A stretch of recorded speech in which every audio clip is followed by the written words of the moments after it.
What if the oldest city in human history wasn't built by kings, but by a civilization so ancient that later cultures believed only gods could have created it, hidden beneath layers of earth, and forgotten by time lies a place that challenges everything. We thought we knew about the beginning of civilization.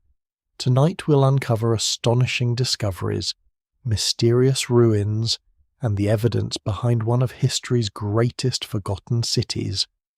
Before we begin, please take a moment to like this video, subscribe to the channel, and turn on notifications so you never miss our next journey into the greatest mysteries of the ancient world. Now let's travel back to a time before legends, before empires, perhaps even before the gods themselves, long before kings carve their names into stone, before pyramids rise above desert horizons, before the first great empires imagine themselves as the beginning of history. There is already a place where countless hands gather to reshape the landscape. Today it appears as little more than weathered foundations, scattered pillars, broken walls, and silent earth. Wind passes over the stones without revealing the thousands of lives that once moved among them. Yet every layer beneath the surface whispers an uncomfortable possibility. Human civilization may have begun organizing itself in ways far older and far stranger than anyone once believed. The mystery begins not with a single monument, but with time itself.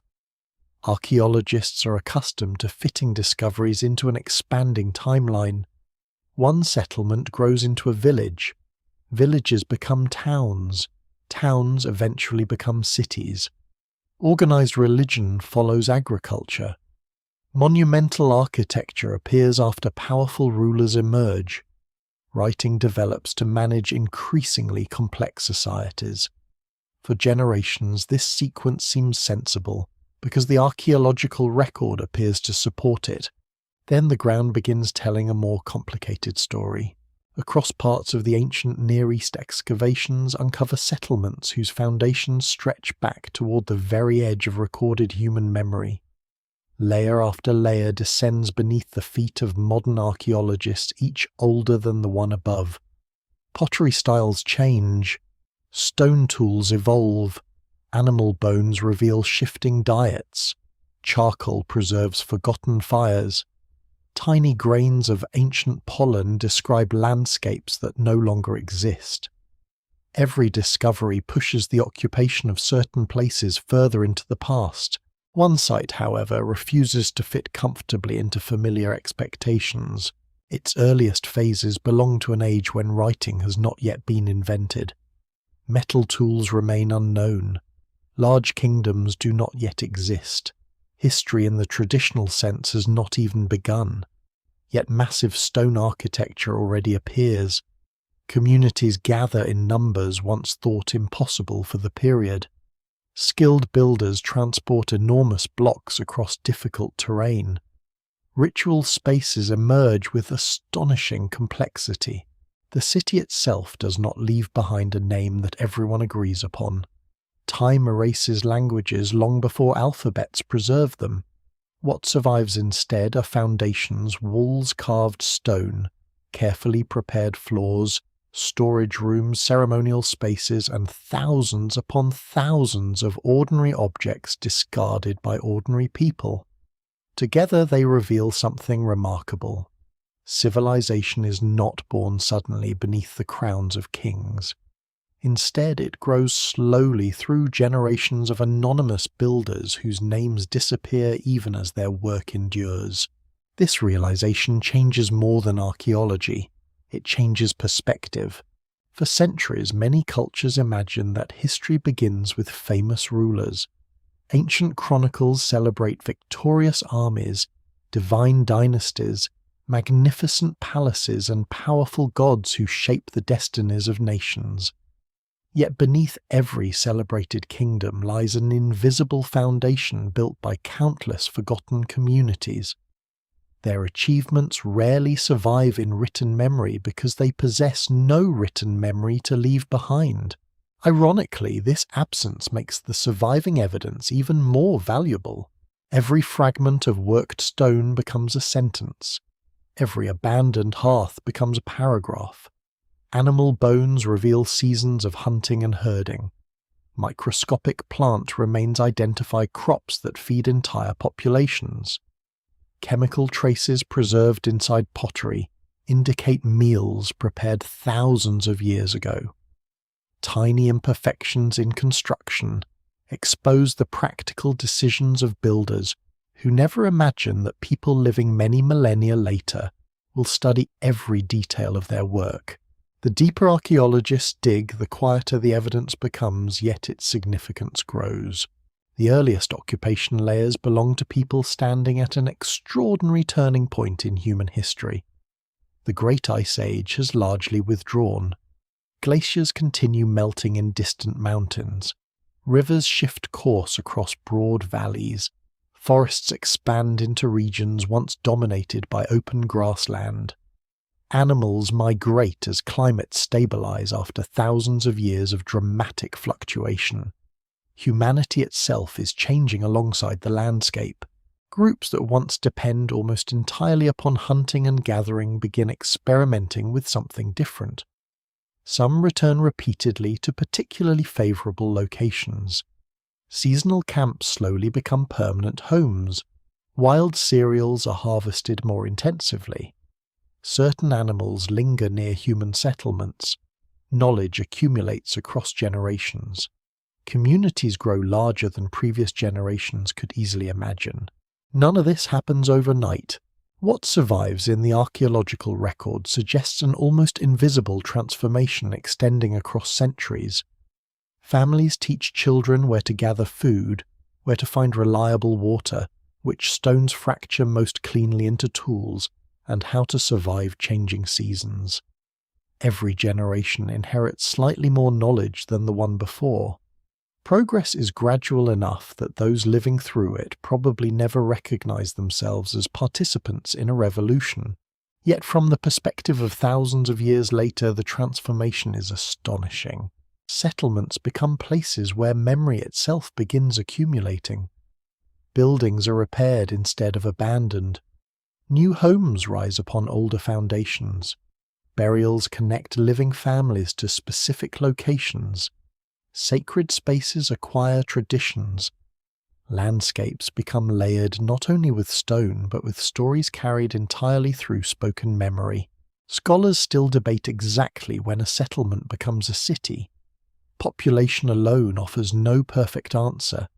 Neither do walls, monuments, or administrative systems. The evidence remains incomplete because every ancient community develops differently. Some grow rapidly before disappearing. Others expand gradually over many centuries. Some build impressive architecture while remaining politically decentralized. Others form early states with relatively modest construction. This uncertainty makes the oldest urban centers especially fascinating. Rather than confirming one universal path towards civilization, they reveal multiple experiments unfolding simultaneously. Different communities solve similar challenges in remarkably different ways. Some emphasize ritual gathering, others develop trade, others concentrate on food production or specialized craftsmanship. Human societies prove far more flexible than earlier models once suggested. Popular imagination sometimes responds to these discoveries by proposing forgotten super-civilizations possessing impossible technologies. Such ideas remain unsupported by archaeological evidence. The remarkable achievements of these early builders require no lost advance race. They require only patient organization, accumulated experience, and generations of practical knowledge slowly refined through repeated effort. Perhaps that realization is even more extraordinary. The builders accomplish astonishing things using stone, wood, bone, fiber, fire, and human cooperation. Their greatest technology is not a mysterious machine. It is the ability to work together toward goals extending beyond the lifetime of any single individual. Before we go deeper, take a moment to like the video and subscribe if this is the kind of history and mystery you enjoy. Standing among these ancient ruins today, silence dominates the landscape. Birds cross the sky where smoke once drifted from hundreds of fires. Grass grows over forgotten walls. Rain slowly erases footprints left thousands of years ago. The people who built this place vanish so completely that even their names disappear. Yet their city remains, older than many of the gods later civilizations will worship, older than the myths that attempt to explain the world's beginning, older perhaps than history itself as humanity first chooses to remember it. The journey into that forgotten world is only beginning. The older cities rarely appear where the landscape is spectacular. They emerge where survival quietly becomes easier than it was somewhere else.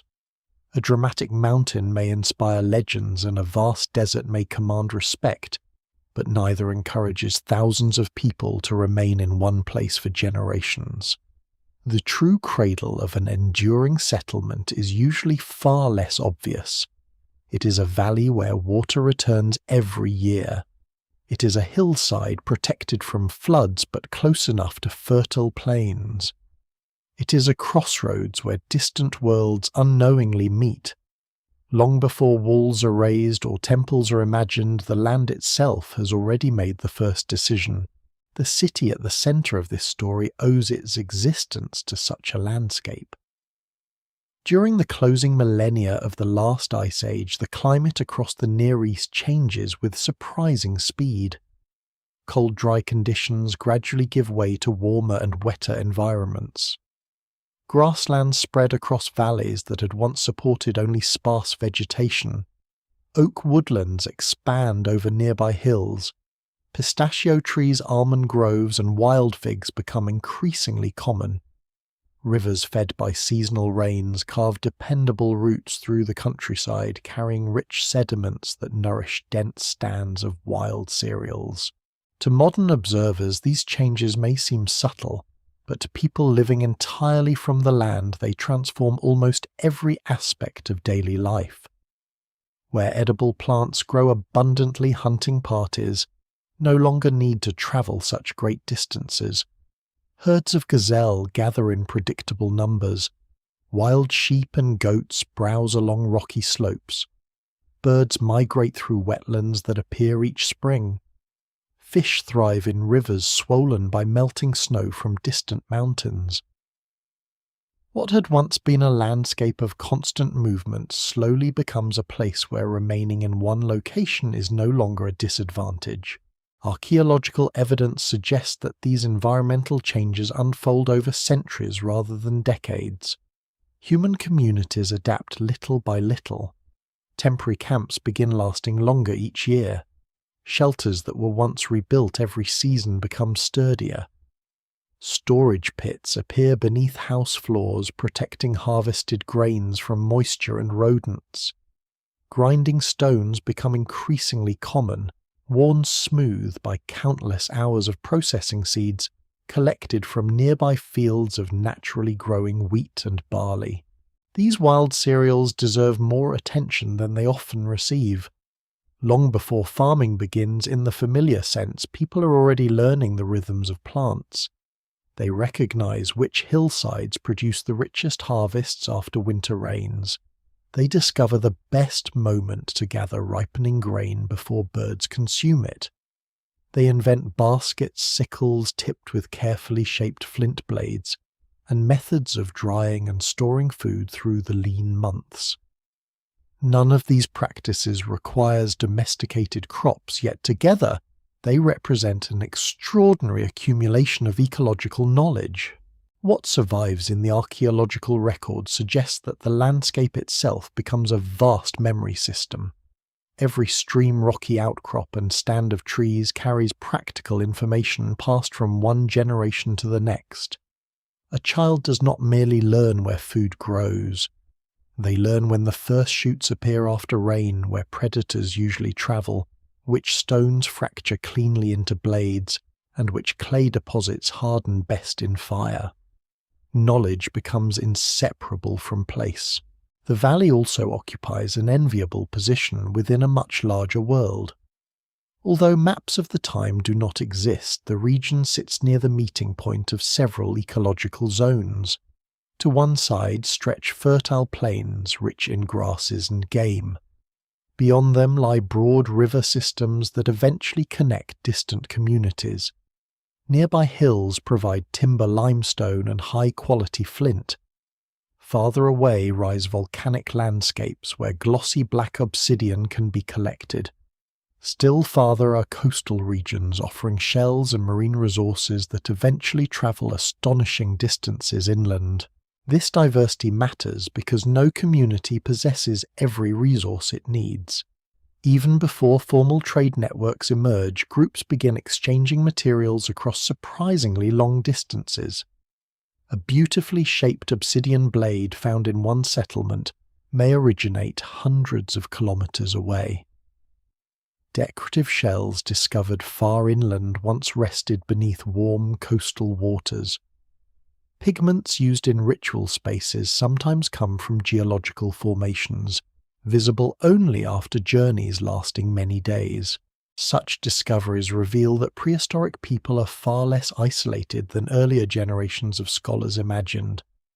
The world remains immense and difficult to cross, but information objects and perhaps even ideas circulate steadily through overlapping networks of seasonal movement and exchange. A valley chosen for its fertile land gradually becomes something more important. It becomes a meeting place. Climate continues playing a decisive role in this transformation.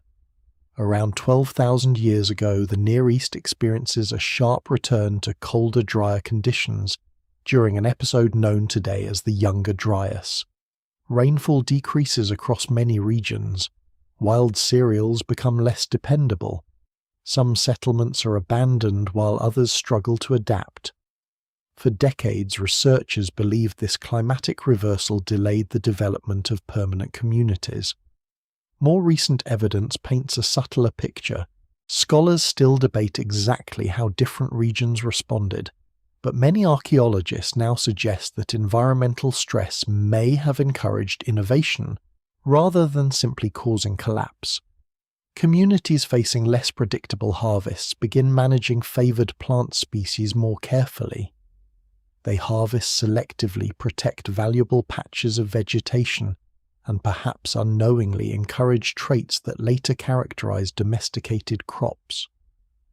Necessity does not instantly create agriculture, yet it rewards careful observation and long-term planning.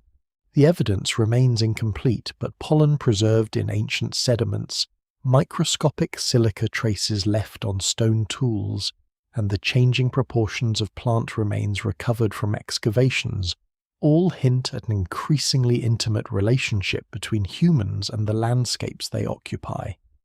Instead of merely collecting what nature provides, people begin subtly reshaping their environment. They clear brush near settlements, influence the distribution of useful plants, and return year after year to the same productive locations. Animals respond as well. Certain species learn that human camps offer reliable scraps of food. Wild dogs gradually become more tolerant of human presence, beginning a relationship that eventually leads to domestication. Goats and sheep grow accustomed to grazing near occupied areas before deliberate herding develops. The boundary separating wild ecosystems from human communities becomes increasingly blurred. Meanwhile, the settlement itself slowly acquires permanence. Houses no longer stand alone but cluster together in neighborhoods connected by paths worn into the earth through generations of use. Hearths burn in familiar places. Children grow up surrounded by buildings older than themselves. Ancestors are remembered not through written records, but through the simple continuity of place. Every repaired wall, every rebuilt roof, and every carefully maintained storage pit reflects an expectation that people will still be living here many years into the future. One of the most remarkable aspects of these early communities is how quietly they prepare the foundations for civilization.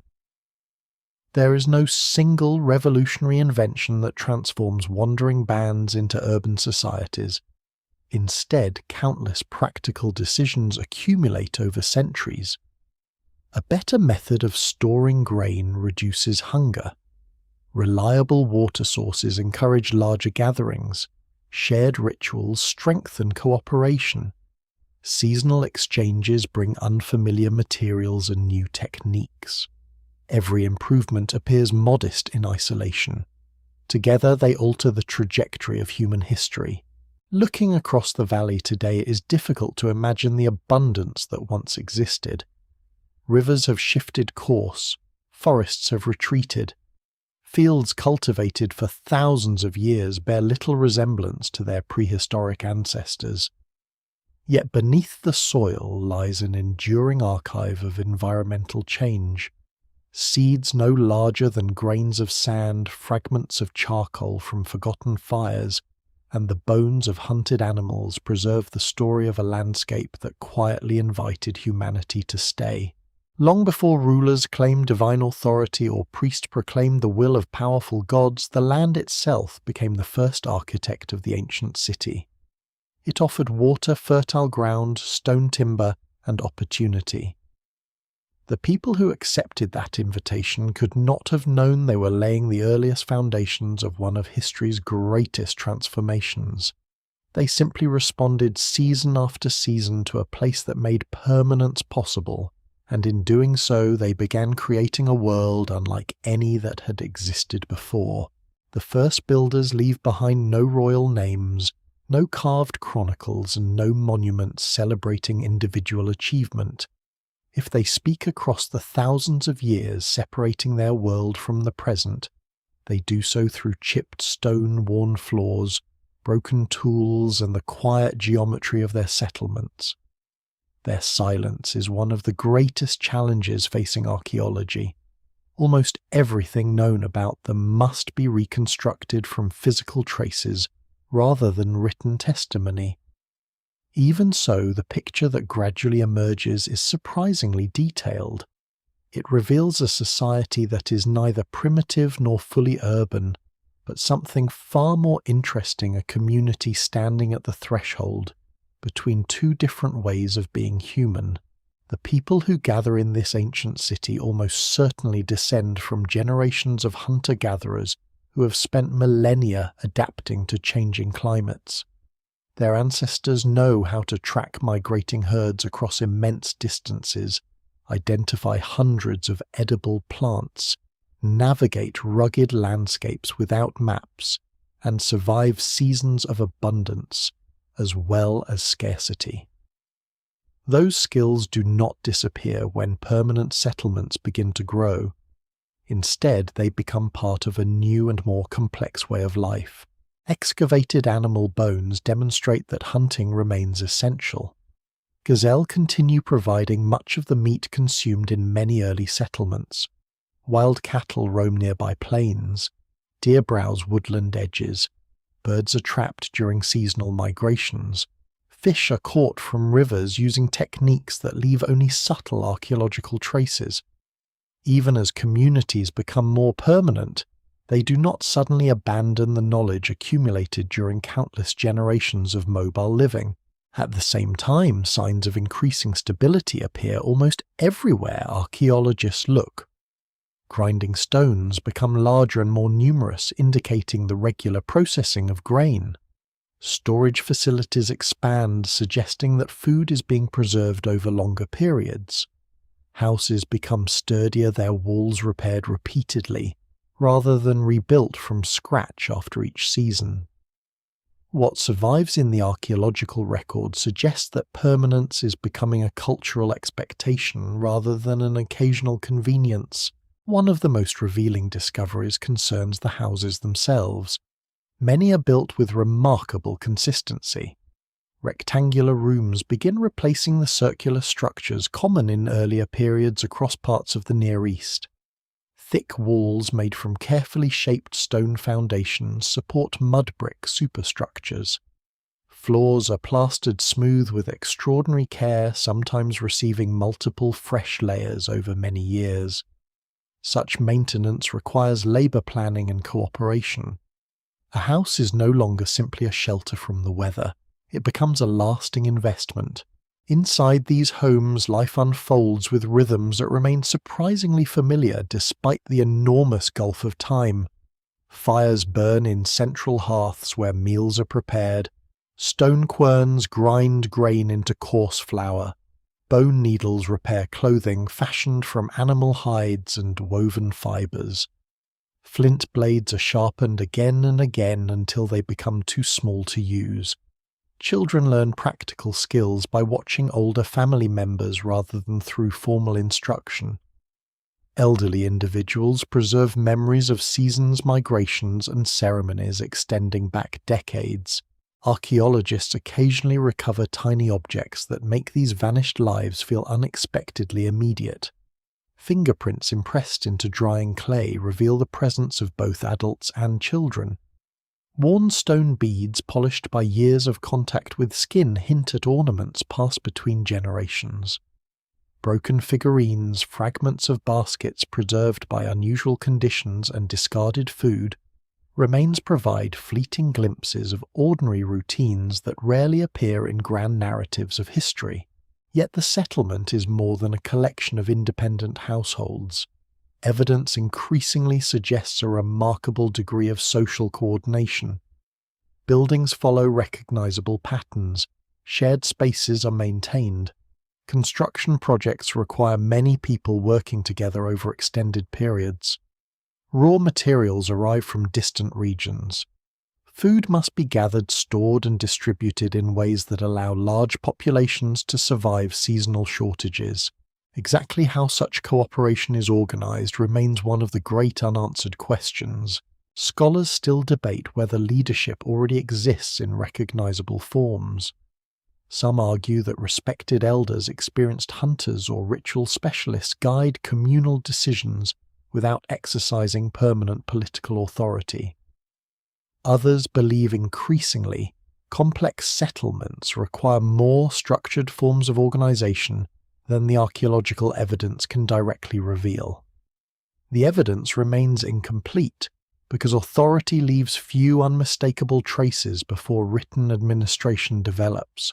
Interestingly, early settlements often show relatively modest differences in wealth compared with later cities.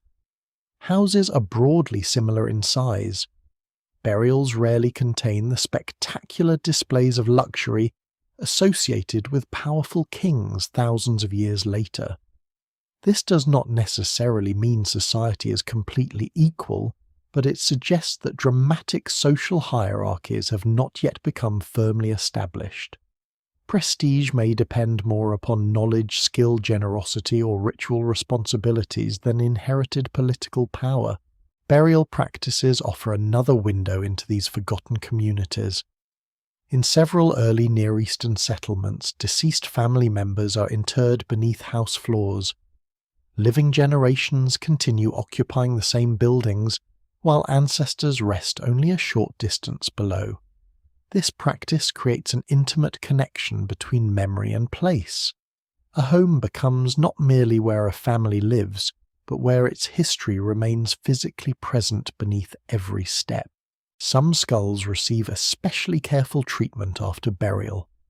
In certain sites they are removed plastered and modelled with striking realism before being displayed or preserved. Scholars continue debating the meaning of this extraordinary custom. It may represent ancestor veneration, expressions of family identity, ritual remembrance, or something else entirely. No single explanation fully accounts for the diversity of evidence across different settlements. What seems clear is that these people devote considerable attention to remembering those who came before them. Memory itself becomes part of architecture. Children growing up within such communities inherit more than practical survival skills.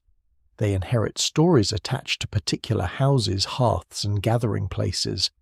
They learn which ancestors built specific walls, where ceremonies take place during changing seasons, and why certain locations deserve respect. Although no written language records these traditions, oral memory proves remarkably durable. Entire histories can survive through repeated storytelling long before the invention of script. Technology also continues advancing through countless small improvements. Flint knappers produce blades of astonishing precision, using carefully prepared cores that maximize the usefulness of every piece of stone. Bone tools become increasingly specialized. Polished stone axes appear, making woodworking more efficient. Fibers are twisted into stronger cordage. Baskets become capable of storing substantial quantities of grain. None of these innovations attracts the attention later given to bronze weapons or iron tools, yet together they dramatically improve everyday life. Perhaps the most important innovation, however, is invisible. Knowledge itself begins accumulating within the community rather than disappearing whenever a group moves elsewhere. Permanent settlements allow practical discoveries to be tested across generations. One family learns a more effective building technique. Another improves grain storage. A skilled craftsperson develops sharper flint tools. Ritual specialists preserve ceremonies reinforcing cooperation during difficult times. Because people remain together in one place, useful ideas spread steadily instead of vanishing with seasonal migration. This accumulation creates a powerful feedback loop. Larger populations generate more shared experience. More experience encourages innovation. Innovation supports even larger populations. Gradually, almost imperceptibly, human societies begin acquiring a momentum unlike anything seen during most of prehistory. Still, life remains uncertain. Crop failures threaten food supplies. Disease occasionally spreads through closely packed settlements. Harsh winters reduce game populations. Drought weakens harvests. Predators continue roaming nearby landscapes.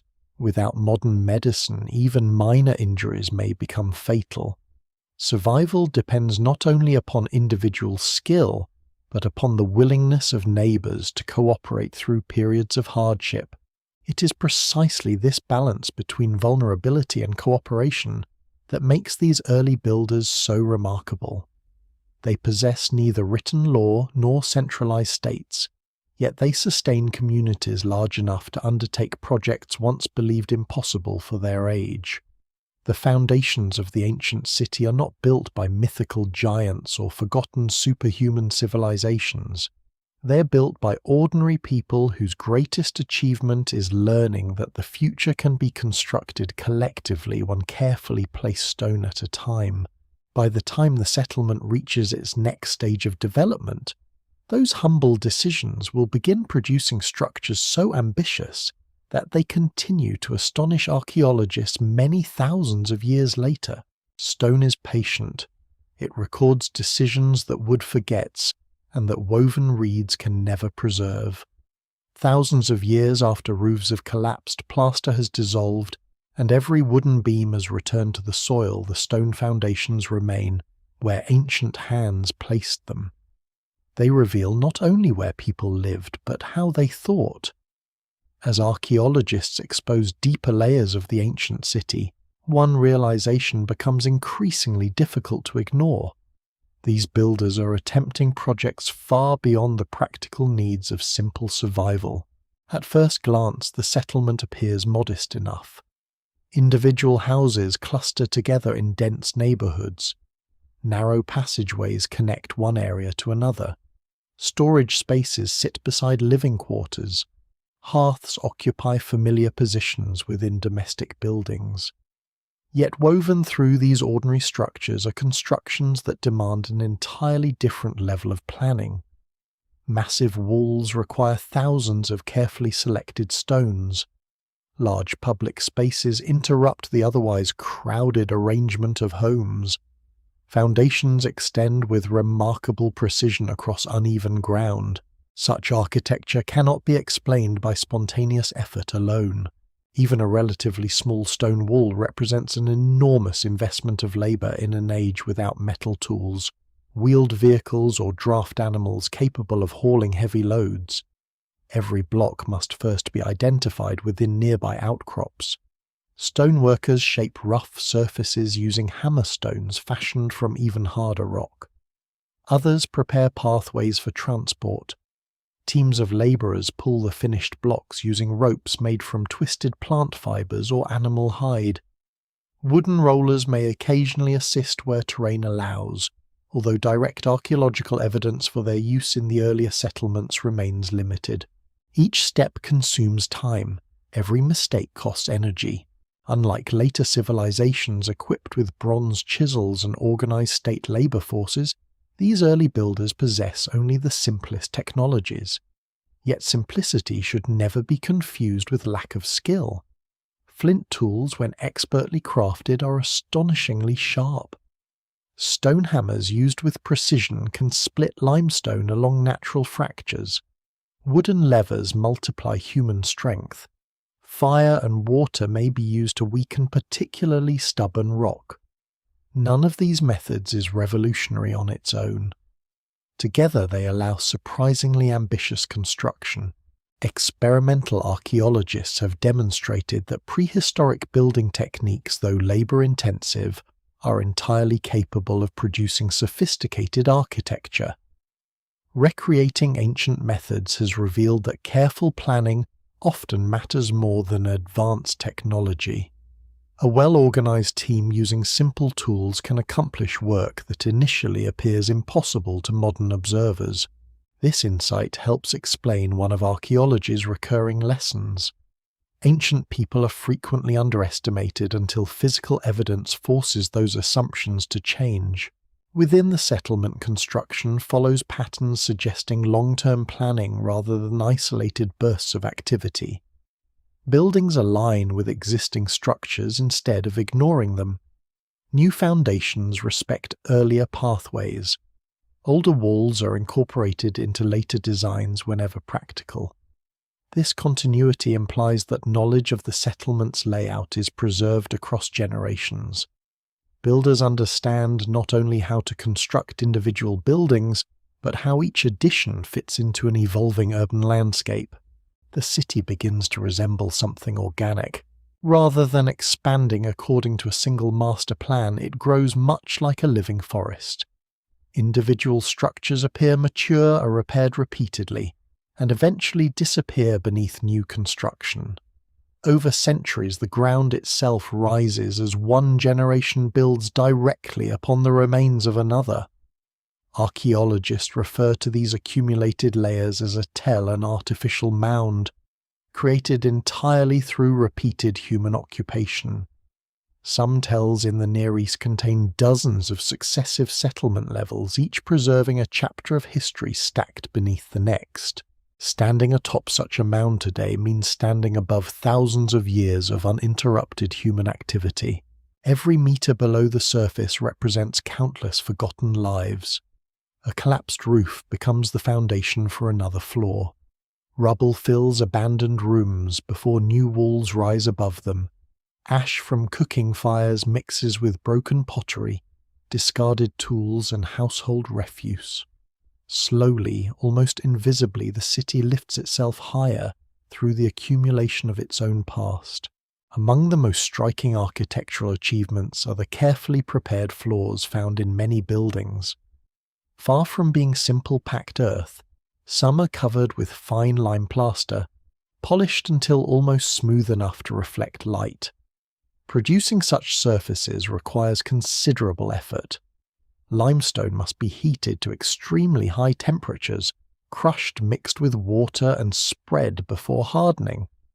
Maintaining these floors demands repeated resurfacing as cracks appear through daily use. Scholars continue investigating exactly how early communities mastered this demanding process. The production of lime plaster requires controlled firing and substantial quantities of fuel. Gathering enough wood to sustain these temperatures would have involved coordinated labour and careful management of nearby forests. What might appear to modern eyes as a decorative feature therefore represents an impressive combination of technical knowledge and environmental planning. Walls, too, display increasing sophistication. Stone foundations support mud brick courses that provide insulation against both summer heat and winter cold. Openings are carefully positioned to maximize ventilation while preserving structural stability. Roofs likely consist of wooden beams covered with reeds, branches and compacted earth. Although few organic materials survive after millennia, impressions left in hardened mud occasionally preserve evidence of these vanished elements. The organization of construction also hints at evolving craftsmanship. Certain individuals almost certainly become specialists through years of experience. One builder may excel at selecting durable stone, another masters plaster preparation, others understand the geometry required to keep walls straight or roofs stable. There is little evidence for full-time professional architects in the modern sense, yet practical expertise clearly accumulates within the community. Knowledge spreads through observation rather than written instruction. A young apprentice learns by carrying stone beside experienced workers. Techniques are demonstrated repeatedly until they become instinctive. Mistakes are corrected immediately because poorly placed foundations threaten the safety of entire buildings.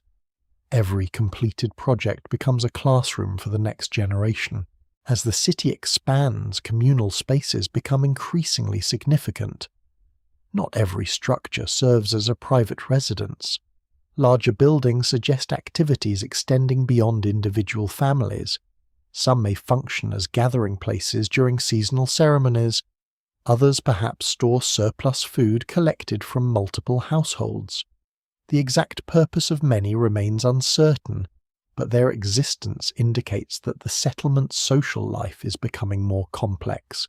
Archaeologists pay particular attention to unusually large structures because they often reveal changing relationships within society. A building capable of accommodating dozens of people simultaneously implies shared activities requiring cooperation on a broader scale than ordinary domestic life. Whether these involve ritual governance, feasting, or economic coordination remains debated from site to site, but no single explanation fully accounts for every example. One lesser-known detail emerges from microscopic analysis of ancient construction materials. Thin sections cut from plaster and mortar under powerful microscopes reveal fingerprints of the building process itself. Tiny air bubbles, fragments of plant fibers, crushed minerals, and even accidental inclusions of charcoal allow researchers to reconstruct how mixtures were prepared thousands of years ago. In some cases, repairs are visible as distinct layers applied decades apart, proving that buildings are maintained across remarkably long periods. The city is therefore not a static creation, but an ongoing conversation between generations. Each family inherits walls built by people they never meet. Every renovation reflects respect for earlier work while adapting it to present needs. Architecture becomes a physical expression of memory, binding the living to those who came before. Despite these achievements, uncertainty remains at the heart of the archaeological record. Scholars still debate whether such ambitious construction is directed by emerging leaders coordinated through communal agreement or inspired primarily by shared religious obligations. The evidence does not yet permit a definitive answer. No inscriptions identify overseers. No administrative records describe labor organization. What survives instead is the architecture itself, silent but eloquent. Its message is unmistakable. Long before history records mighty empires raising colossal monuments in the names of kings and gods, ordinary communities are already proving that cooperation can move mountains of stone. They are creating spaces whose significance extends beyond shelter, preparing the stage for something even more remarkable. The city is no longer simply a place to live. It is becoming a place where belief, memory, and monumental architecture begin to merge into a single enduring landscape. As the ancient city continues to grow, its most remarkable structures begin to stand apart from ordinary houses in ways that are impossible to ignore. Their walls are thicker, their foundations are deeper, their interiors are unusually spacious. Some contain carefully positioned stone features that serve no obvious domestic purpose. Others display carved symbols, sculpted pillars, or arrangements that appear designed for gatherings rather than everyday living. Gradually, the settlement reveals another dimension of its identity. It is not merely a place where people survive. It is a place where they search for meaning. For much of modern history, scholars believed organized religion emerged only after agriculture produced stable food supplies and permanent villages. According to this familiar model, people first learned to farm, then built larger communities, and only afterward developed elaborate ceremonial traditions. Yet discoveries from some of the oldest archaeological sites challenge that sequence. Monumental ritual architecture appears astonishingly early, suggesting that shared beliefs may have helped bring communities together long before centralized kingdoms or formal priesthoods existed. This possibility has transformed one of archaeology's oldest debates. What if sacred gathering places were not the result of civilization, but one of the forces that helped create it? The evidence cannot answer this question with complete certainty, but it encourages serious consideration. At several prehistoric sites across the Near East, archaeologists have uncovered circular or rectangular enclosures unlike ordinary homes. Massive limestone pillars stand upright within carefully prepared foundations. Many are carved with reliefs depicting foxes, snakes, wild boar cranes, vultures, lions, and other animals that dominate the surrounding landscape.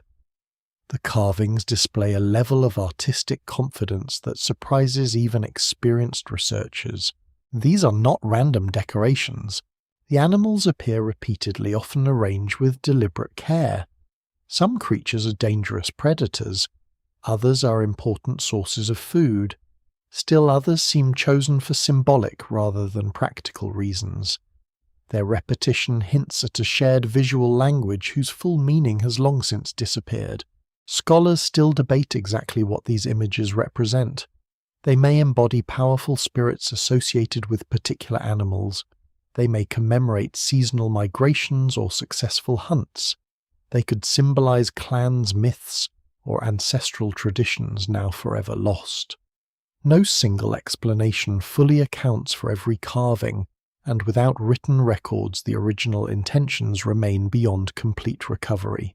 What survives in the archaeological record suggests that these communities invest extraordinary effort in creating spaces unlike anything needed for ordinary shelter.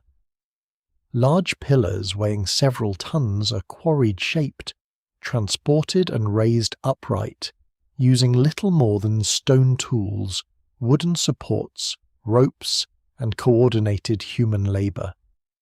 Such undertakings require planning extending far beyond the needs of individual households.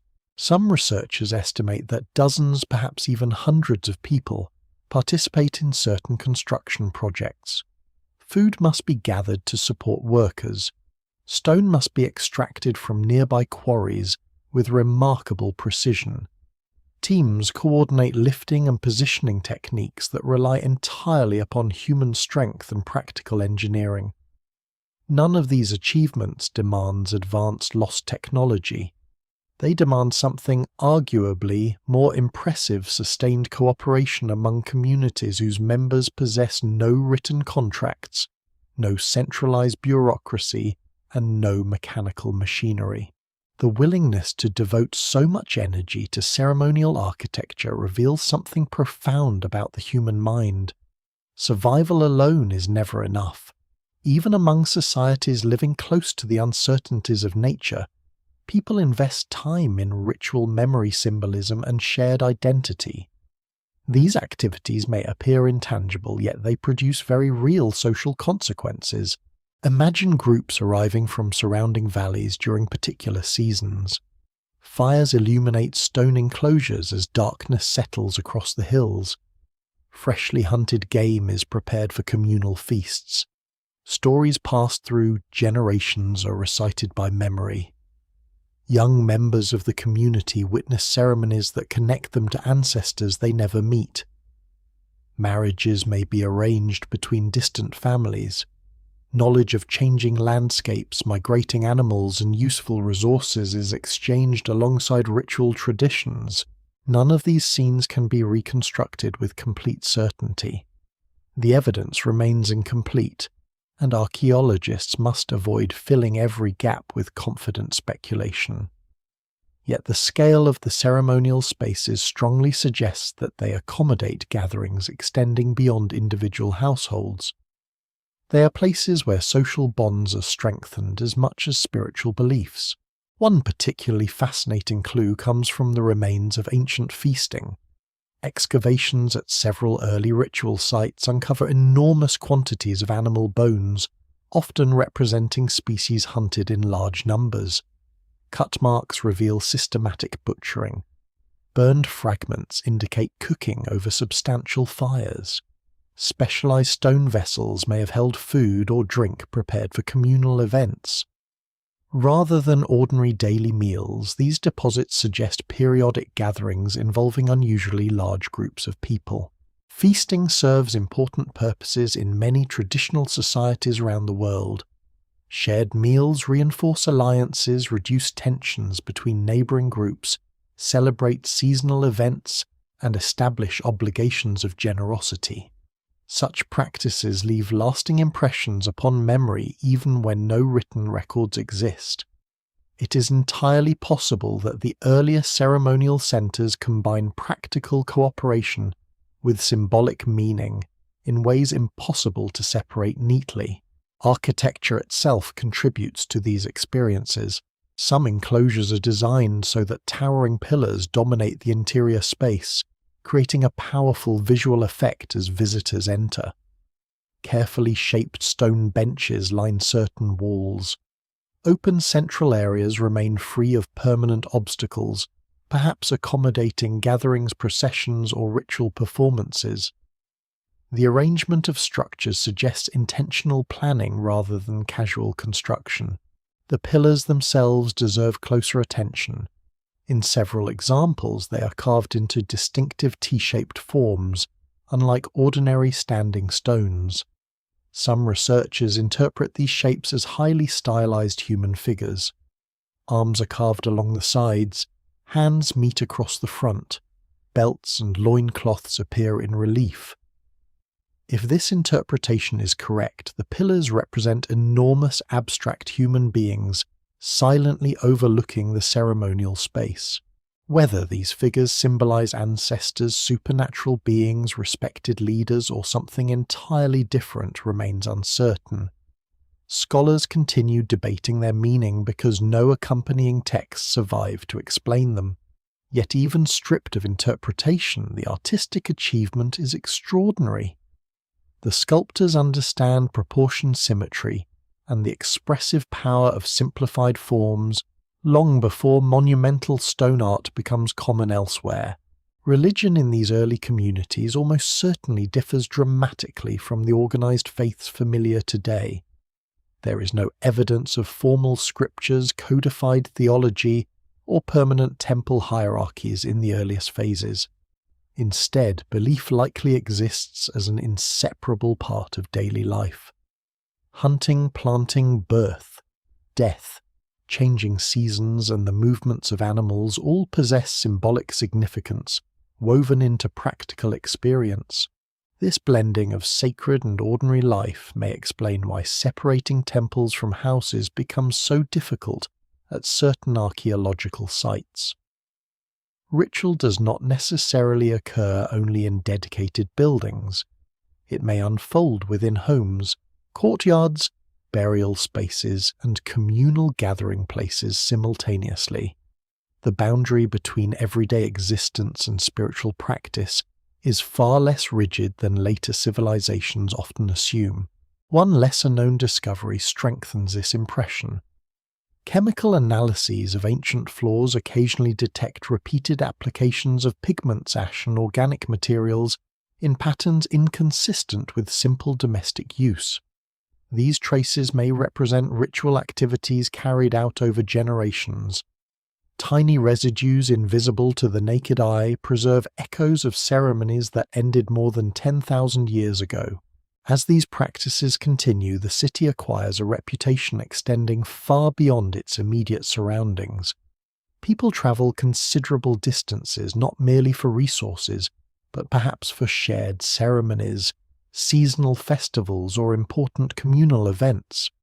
Trade routes carry more than obsidian and shells. They also carry stories, symbols, and beliefs that gradually spread across neighboring regions. No single explanation fully accounts for why such an ancient settlement becomes so influential. Geography, cooperation, environmental abundance, and technological innovation all play essential roles. Yet the sacred dimension may prove equally important. Shared beliefs encourage strangers to work together, to trust one another, and to invest labour in projects whose rewards extend beyond immediate survival.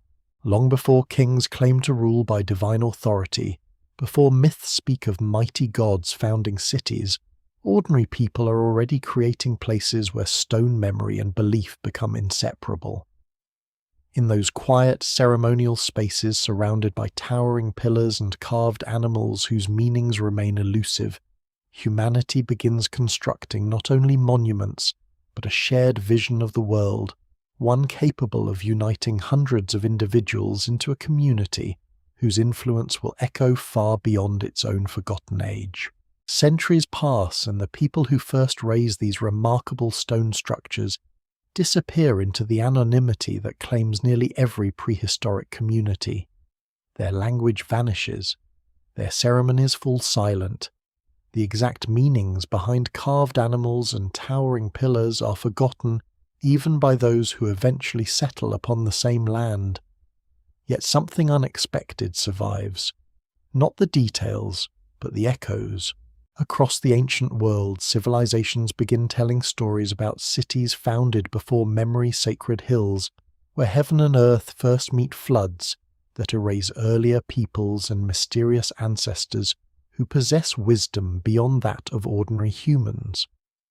These traditions emerge in cultures separated by geography and time, each shaped by its own history. They are not identical, nor do they describe the same events. Still, they share recurring themes that have fascinated historians for generations. The temptation to connect these myths directly to prehistoric archaeological sites is understandable. It is also dangerous. Legends preserve memory in unusual ways. They compress centuries into the lives of a few heroic figures. They transform environmental disasters into divine judgment. They exaggerate ordinary rulers until they become demigods. They combine real places with symbolic landscapes and historical events with spiritual meaning. By the time a myth is finally written down, it may already have passed through hundreds of generations of retelling. Because of this, archaeologists approach such stories with caution. A legend should never be treated as a literal historical document. At the same time, dismissing every ancient tradition as pure fiction overlooks an important possibility. Oral cultures are capable of preserving fragments of genuine historical experience for astonishing lengths of time, although those memories are almost always reshaped by changing beliefs and cultural needs. One of the best-known examples concerns flood traditions. From Mesopotamia to the Eastern Mediterranean and beyond, numerous cultures preserve stories of overwhelming floods that transform the world. The details vary widely. Some describe divine punishment, others emphasize survival renewal or the preservation of knowledge.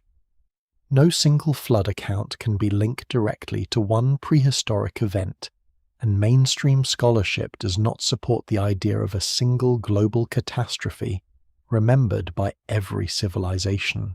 Yet geology demonstrates that many regions experience significant flooding at different times during the transition from the Ice Age to the modern climate. Melting glaciers raise sea levels dramatically over thousands of years. Rivers periodically overflow with tremendous force. Coastlines retreat inland generation after generation. Lakes suddenly burst through natural barriers. Communities living in vulnerable locations witness disasters that become defining moments in collective memory. What survives in the archaeological record suggests that environmental change is constant throughout the early Holocene. Landscapes familiar to one generation can appear dramatically different to their descendants. Forests spread where open plains once existed. Wetlands expand before later drying again. Valleys shift as rivers alter their courses.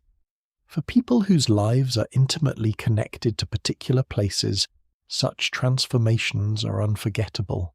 Over many centuries, memories of these changes may evolve into sacred narratives explaining humanity's relationship with the natural world.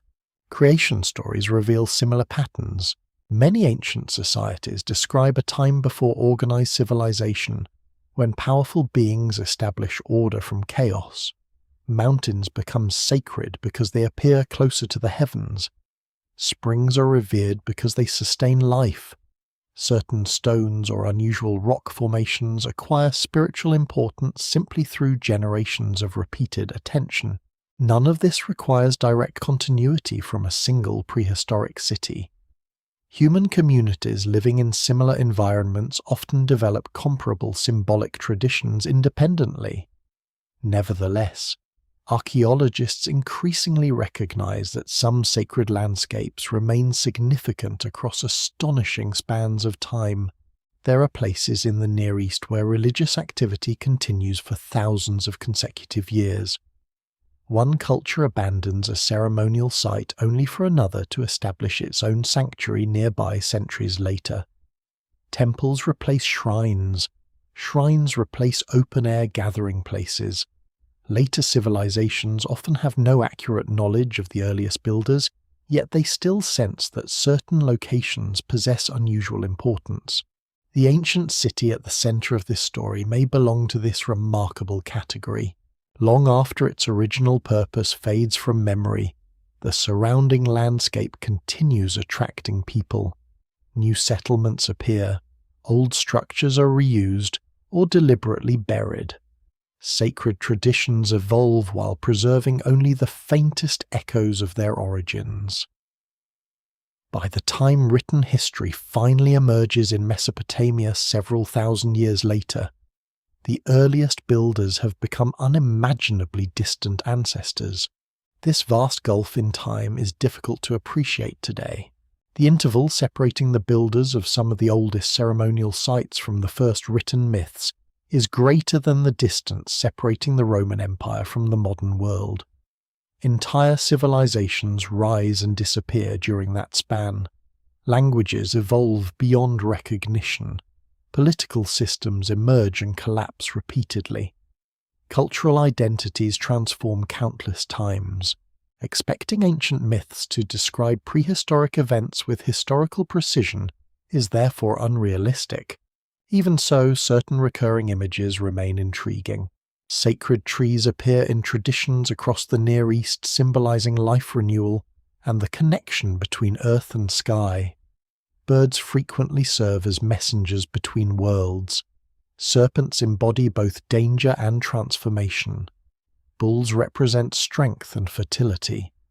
Vultures occupy a particularly mysterious role, sometimes associated with death purification or the journey of the soul.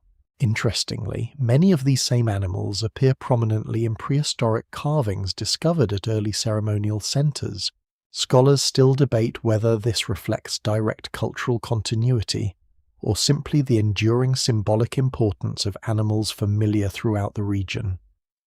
Large predators inspire respect regardless of historical period. Birds dominate the sky. Snakes emerge unpredictably from hidden places. Human imagination naturally invests such creatures with meaning. The evidence remains incomplete, and no responsible archaeologist claims that later mythologies can be read directly from prehistoric reliefs. Nevertheless, the repetition invites careful study rather than dismissal. Another fascinating question concerns the origin of gods themselves. In many early civilizations, deities are closely connected to particular cities. Each urban centre develops patron gods believed to protect its people. Magnificent temples dominate city skylines. Priests oversee elaborate rituals supporting both political authority and religious life. Yet the oldest ceremonial sites predate these formal pantheons by thousands of years. Their builders almost certainly possess spiritual beliefs, but those beliefs operate within societies lacking the centralized institutions familiar from later kingdoms. This raises an important possibility. The earlier sacred traditions may have been less concerned with individual gods and more focused on ancestors, landscapes, animals, seasonal cycles, and communal identity.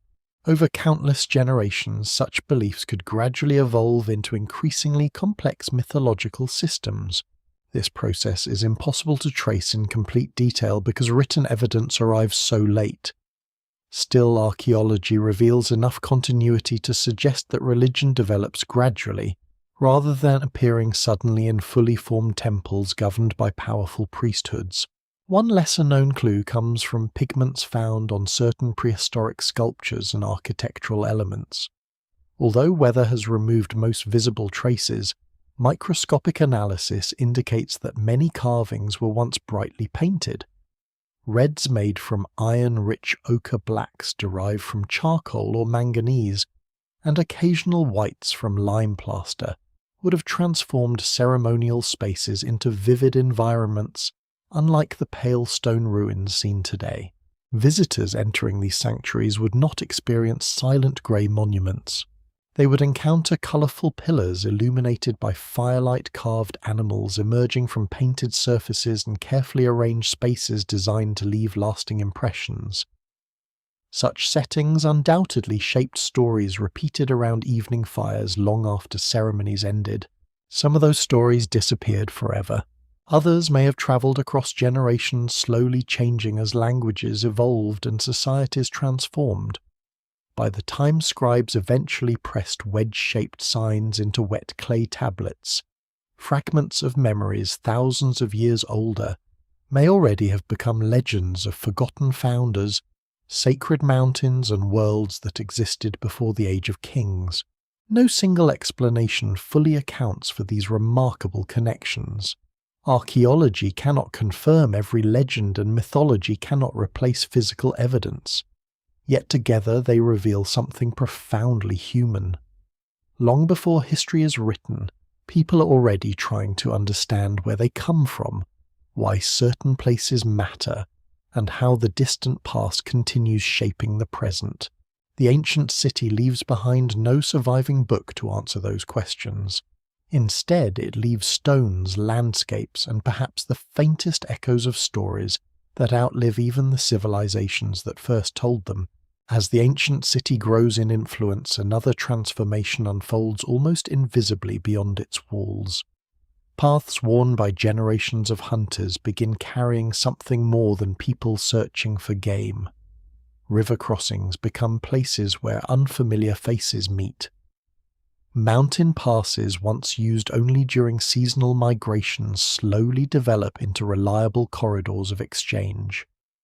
Long before merchants record inventories or caravans cross vast empires, prehistoric communities are already weaving together a network that stretches across hundreds of kilometers.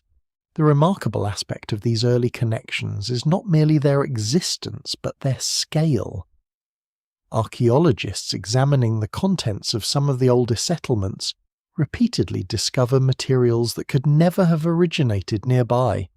Each imported object represents a journey, and each journey represents relationships extending far beyond the immediate landscape. One of the clearest examples is obsidian. Unlike ordinary flint, obsidian forms when volcanic lava cools so rapidly that crystals have no time to develop. The result is a glossy black volcanic glass capable of producing edges sharper than many modern surgical blades. Prehistoric craftspeople value it enormously because it fractures with extraordinary precision, allowing skilled knappers to create thin, razor-sharp blades and finely worked points. The nearest natural sources of obsidian, however, are limited to specific volcanic regions. Many settlements possessing obsidian lie hundreds of kilometers from those sources. For decades, archaeologists wondered whether people traveled directly to distant volcanoes or whether the material passed gradually from one community to another through countless small exchanges. Modern scientific techniques have transformed this debate. By analyzing the chemical composition of individual obsidian artifacts, researchers can match them to specific volcanic deposits with remarkable accuracy. Each volcano leaves a distinctive chemical signature, almost like a geological fingerprint. The results are astonishing. Stone tools found in prehistoric settlements often originate from volcanic regions, far beyond what earlier scholars believed practical for communities lacking wheeled transport or domesticated pack animals. Some pieces travel across mountain ranges, river valleys, and multiple ecological zones before finally reaching the ancient city. No single traveller necessarily completes the entire journey. Instead, objects may move through overlapping social networks. One community exchanges obsidian for animal hides. Another passes some of that obsidian farther south, in return for shells or pigments. Generations later, the original source remains geographically distant, even though no individual has personally crossed the entire route. This gradual movement resembles ripples spreading across water. Ideas likely travel alongside physical objects. A new method of shaping stone, an unfamiliar decorative motif, a successful hunting strategy, or an improved construction technique can spread surprisingly far without requiring large-scale migration. Innovation becomes mobile. Obsidian is only one piece of a much larger picture. Marine shells appear in inland settlements located far from any coastline. Some are pierced for use as ornaments, their polished surfaces reflecting careful craftsmanship. Others may carry symbolic importance beyond simple decoration. Red ochre pigments valued for body painting. Burial rituals and artistic expression often originate from distant mineral deposits. Green stones prized for their unusual color travel across rugged terrain. Rare animal teeth become pendants worn by individuals who perhaps never see the creatures from which they come. Each artifact tells two stories at once. The first concerns its practical use. A blade cuts more efficiently. A pigment creates brighter colors. A shell becomes an ornament. The second story concerns trust. Exchange requires relationships. Even if transactions are occasional, communities must recognize one another, establish expectations, and maintain enough stability for future contact. Scholars still debate exactly how these relationships function.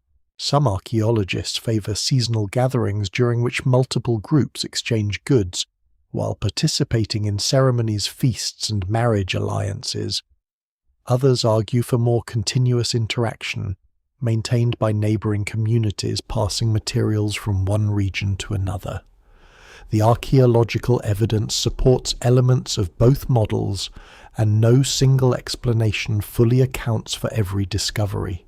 Marriage itself may play a surprisingly important role in these expanding networks.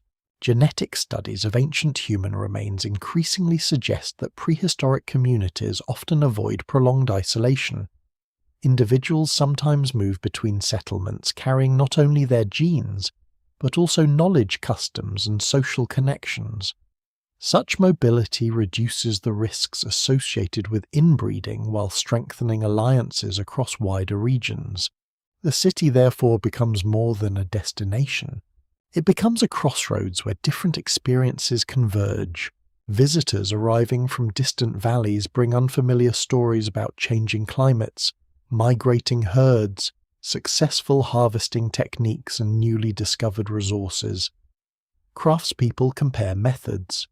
Ritual specialists observe ceremonies practiced by neighboring groups. Children grow up hearing accounts of landscapes they have never personally visited. Slowly, the known world expands beyond the horizon, visible from the settlement itself. One lesser-known clue to these connections comes from microscopic residue preserved on ancient tools.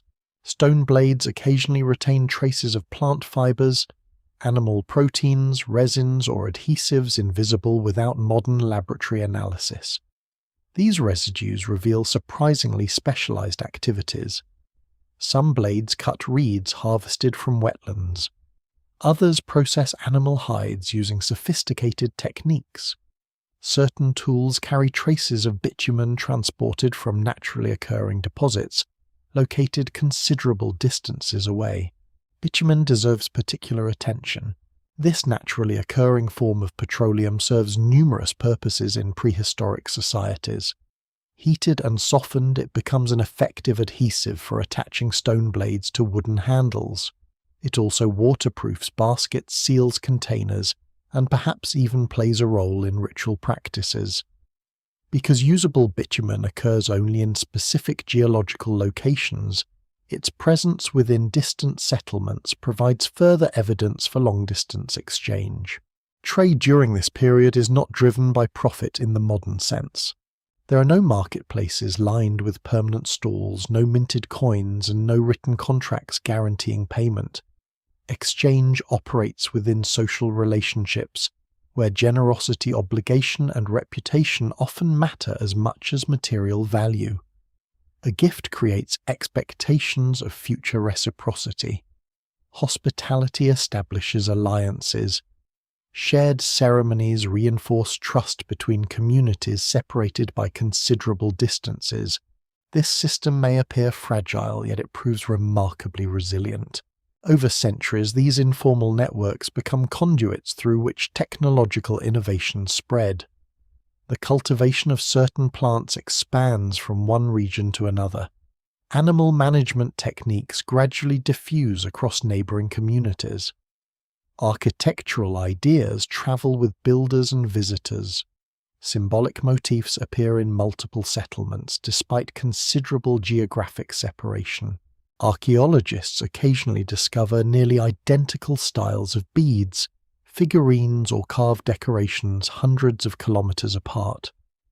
Such similarities do not necessarily indicate direct political control. Instead, they reflect participation in broad cultural networks linking otherwise independent communities. The city's growing prominence likely owes much to its position within these networks. Geography once provides fertile soil and reliable water. Now it offers something equally valuable: accessibility. Situated near routes connecting different ecological zones, the settlement naturally attracts travelers moving between mountains, plains, and river valleys. Every visitor increases opportunities for exchange. Every exchange strengthens the city's importance. Yet these expanding connections also introduce new challenges. Dependence upon imported materials makes communities vulnerable if exchange networks weaken. Larger gatherings increase the possibility of disease spreading among populations previously separated for long periods. Competition for valuable resources occasionally leads to conflict, although direct evidence for organized warfare remains limited during many of the earliest phases. The archaeological record reveals scattered hints rather than definitive answers. Some skeletons bear injuries consistent with interpersonal violence. Defensive features appear at certain settlements but are absent at others. Scholars continue debating whether growing populations intensify competition or whether expanding trade generally promotes cooperation by making peaceful relationships more valuable than conflict. Perhaps both processes occur simultaneously. Human societies have always balanced collaboration with competition. The same pathways carrying obsidian and shells can also carry rivalries, misunderstandings, and ambitions. Complexity brings opportunity as well as risk. Still, what survives in the record overwhelmingly emphasizes connection rather than isolation. The ancient city does not become extraordinary by turning inward. It flourishes because it participates in a wider prehistoric world, far more dynamic than earlier generations of historians once imagined. Looking across the Near East during these distant millennia, no empire unites the landscape. No king commands its peoples. Instead, countless communities remain linked by invisible threads of movement, memory exchange, and mutual dependence. Through those threads flow not only precious stone and rare pigments, but also ideas capable of reshaping human history. The city older than the gods stands at the heart of this emerging web. Its builders may never have conceived of themselves as participants in the first great networks of civilization, yet every obsidian blade, every shell pendant, and every shared ceremony quietly extends the boundaries of the human world. By the time the next layer of the city's story begins to emerge, those connections will help create mysteries that continue challenging archaeologists even today. The deeper archaeologists excavate beneath the ancient city, the less straightforward its story becomes. Every newly uncovered wall answers one question while raising two more. Foundations disappear beneath older foundations.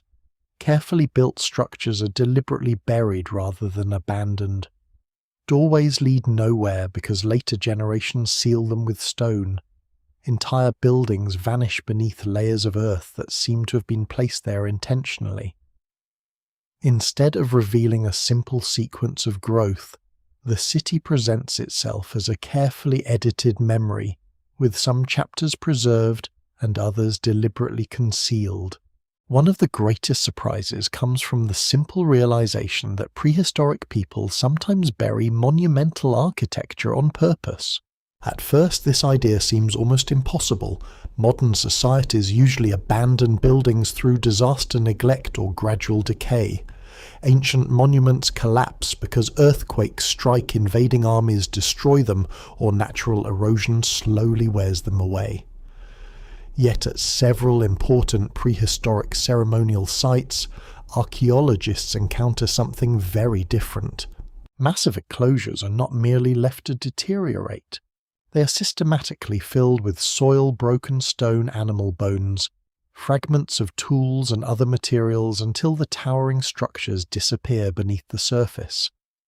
The process appears deliberate and remarkably thorough. Pillars remain standing as the fill gradually surrounds them. Valuable carvings are not removed. Walls are not dismantled for building material. Instead, entire ceremonial spaces are carefully entombed. Scholars still debate why this extraordinary practice occurs. One possibility is that these structures have completed their ritual purpose, just as some cultures respectfully retire sacred objects rather than discarding them. Prehistoric communities may have regarded burial as an appropriate conclusion to a monument's life. Another interpretation suggests that new ceremonial spaces replace older ones, as traditions evolve with burial preserving rather than destroying the past. The evidence remains incomplete, and no single explanation fully accounts for every example.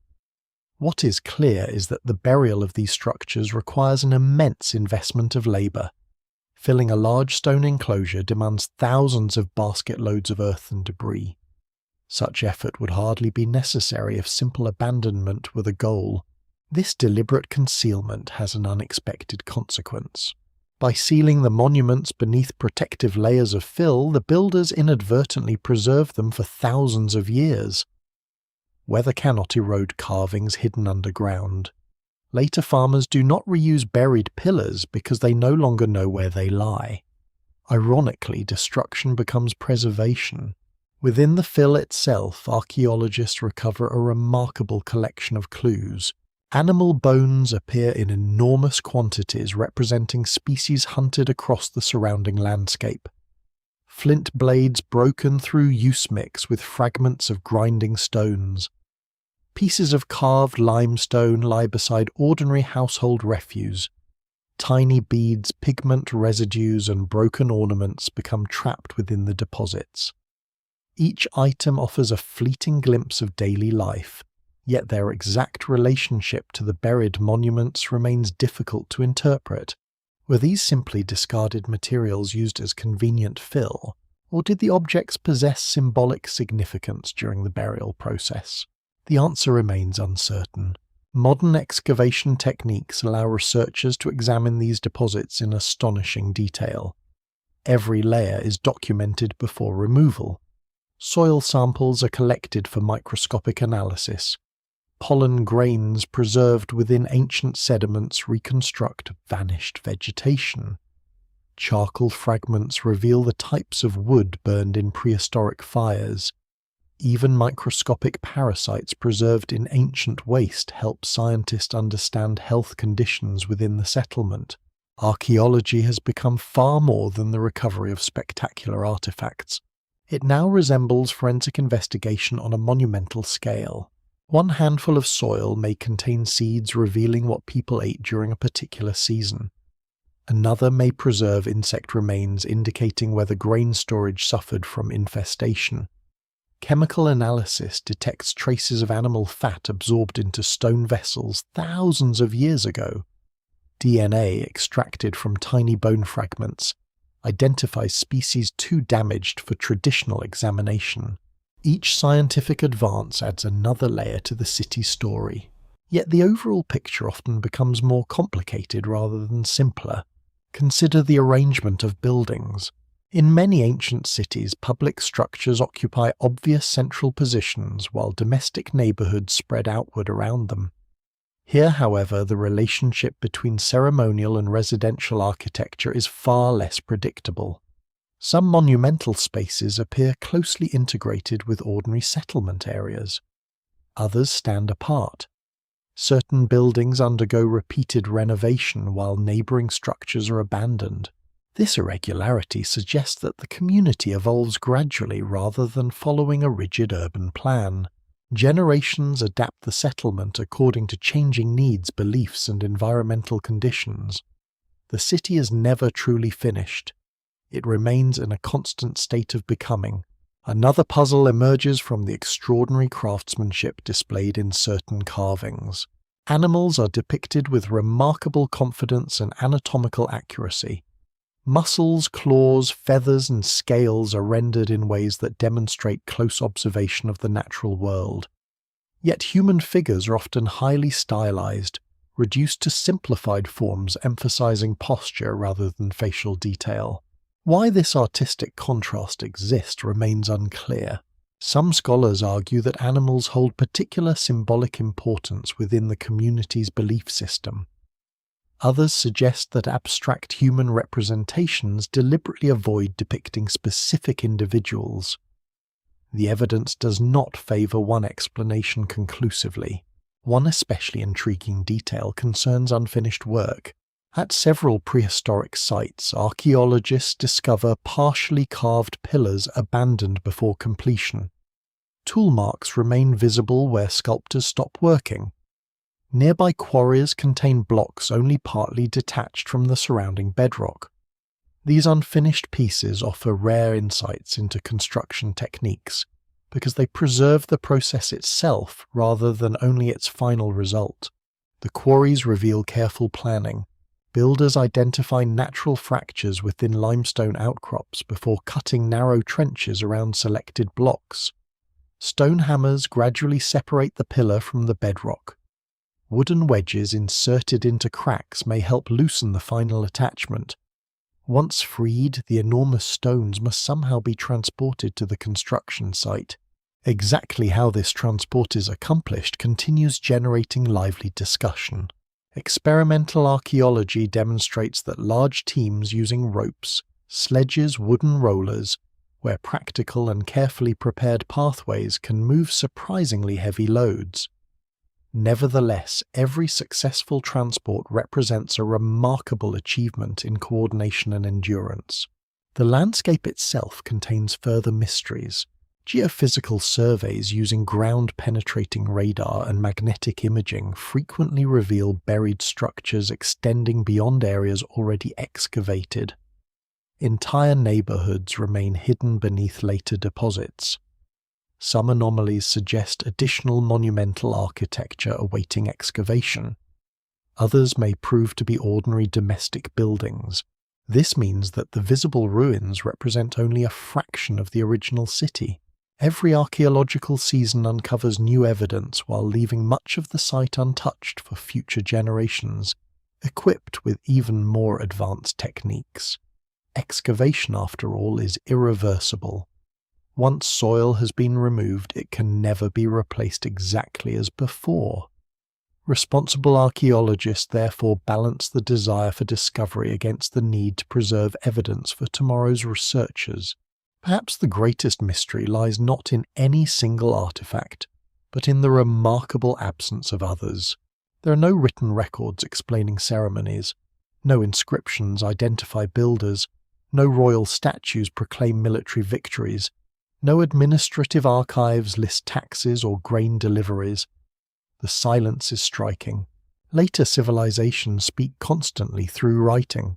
This city speaks almost entirely through action. Its people invest extraordinary effort in construction, ritual, and cooperation, while leaving virtually no direct explanation of what those activities mean.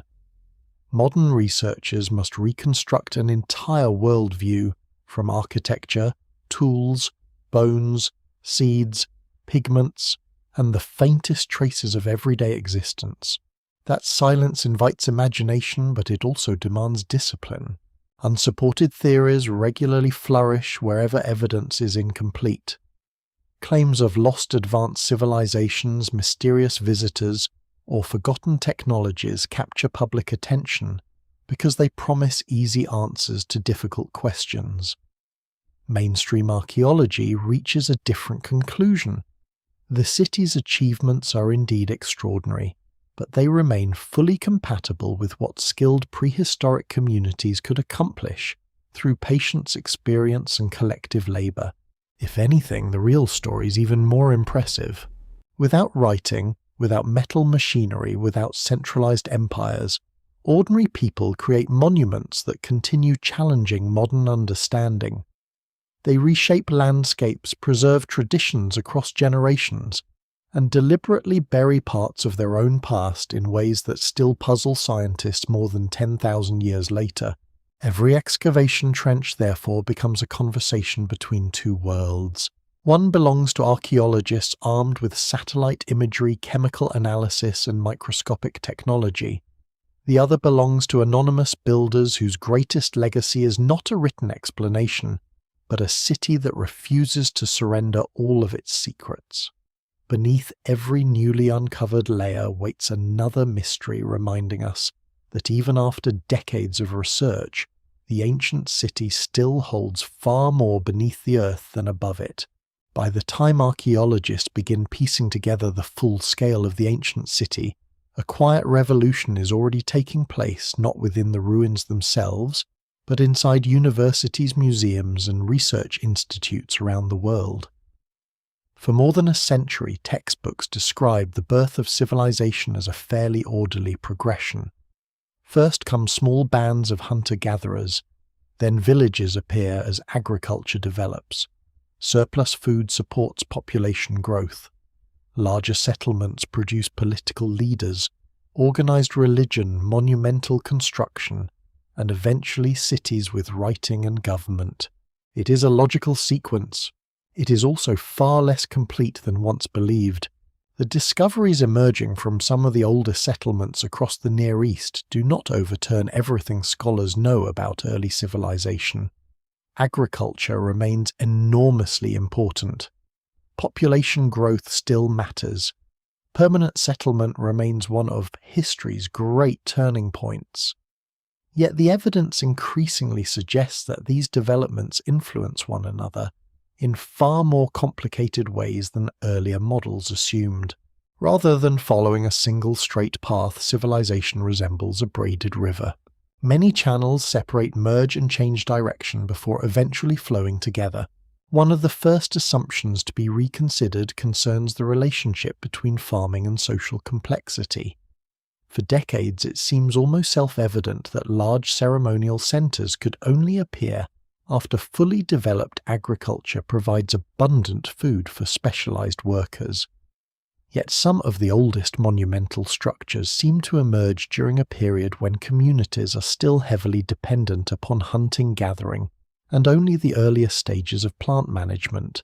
Scholars continue debating exactly how extensive cultivation is during these early phases, but the archaeological evidence suggests a gradual transition rather than an abrupt revolution. This subtle distinction matters enormously. If ceremonial gathering places encourage cooperation among scattered communities, they may actually help create the social conditions that eventually support widespread farming. Large seasonal gatherings require reliable food supplies. Reliable food supplies encourage experimentation with cultivating useful plants. Successful cultivation allows larger gatherings the following year. Instead of agriculture causing complex society by itself, cooperation and food production may reinforce one another through generations of gradual change. No single explanation fully accounts for every site, but the relationship appears far more dynamic than earlier theories allowed. Population estimates provide another surprise. Determining the number of people living in prehistoric settlements is notoriously difficult. Archaeologists must estimate house sizes, occupancy rates, and periods of continuous use while acknowledging significant uncertainty. Even so many early settlements appear capable of supporting populations far larger than once considered possible for communities lacking formal states. Some estimates suggest that several thousand individuals may have lived within certain Neolithic settlements during their peak occupation. Such numbers transform the scale of prehistoric society. A community of this size cannot function through casual acquaintance alone. People develop systems for sharing resources, resolving disputes, coordinating construction, maintaining sanitation, and preserving social cohesion. Exactly how these systems operate remains one of archaeology's greatest puzzles, because they leave relatively few direct traces. Interestingly, evidence for centralized political authority remains surprisingly limited. Unlike later Mesopotamian cities, these settlements rarely contain unmistakable royal palaces, administrative archives, or monumental statues celebrating individual rulers. Wealth differences between households often appear relatively modest compared with those found in Bronze Age kingdoms. This raises an intriguing possibility. Complex societies may exist long before strongly hierarchical governments become dominant. Leadership certainly exists in some form. Large construction projects require coordination. Ceremonial traditions require organization. Long-distance exchange depends upon trusted relationships. Yet authority may operate through consensus, ritual influence, respected elders, or temporary leadership rather than permanent hereditary kingship. Scholars still debate these questions vigorously because the archaeological evidence supports multiple interpretations. Another long-standing assumption concerns urban planning. Modern cities often expand according to administrative decisions, engineering plans, or political priorities. The oldest settlements reveal something different. Growth frequently appears organic, shaped by countless individual choices made across generations. Houses are rebuilt upon earlier foundations. Paths emerge through repeated use rather than formal design. Public spaces evolve gradually as communal needs change. The city becomes a living organism rather than an engineered blueprint. This organic development reflects another important lesson. Civilization is rarely invented. It accumulates. Each generation inherits practical solutions developed by those before it. Better storage methods reduce hunger. Improved building techniques create safer homes. Shared rituals strengthen cooperation. Expanded exchange networks introduce unfamiliar ideas. None of these innovations transform society overnight. Together they produce profound change over centuries. One lesser-known contribution of these ancient settlements involves technological experimentation. Archaeological excavations reveal increasing sophistication in lime plaster production, stone polishing, textile manufacture, basket weaving, and food processing long before metallurgy becomes widespread. Microscopic wear patterns preserved on tools demonstrate highly specialized craftsmanship. Grinding stones are designed for different materials.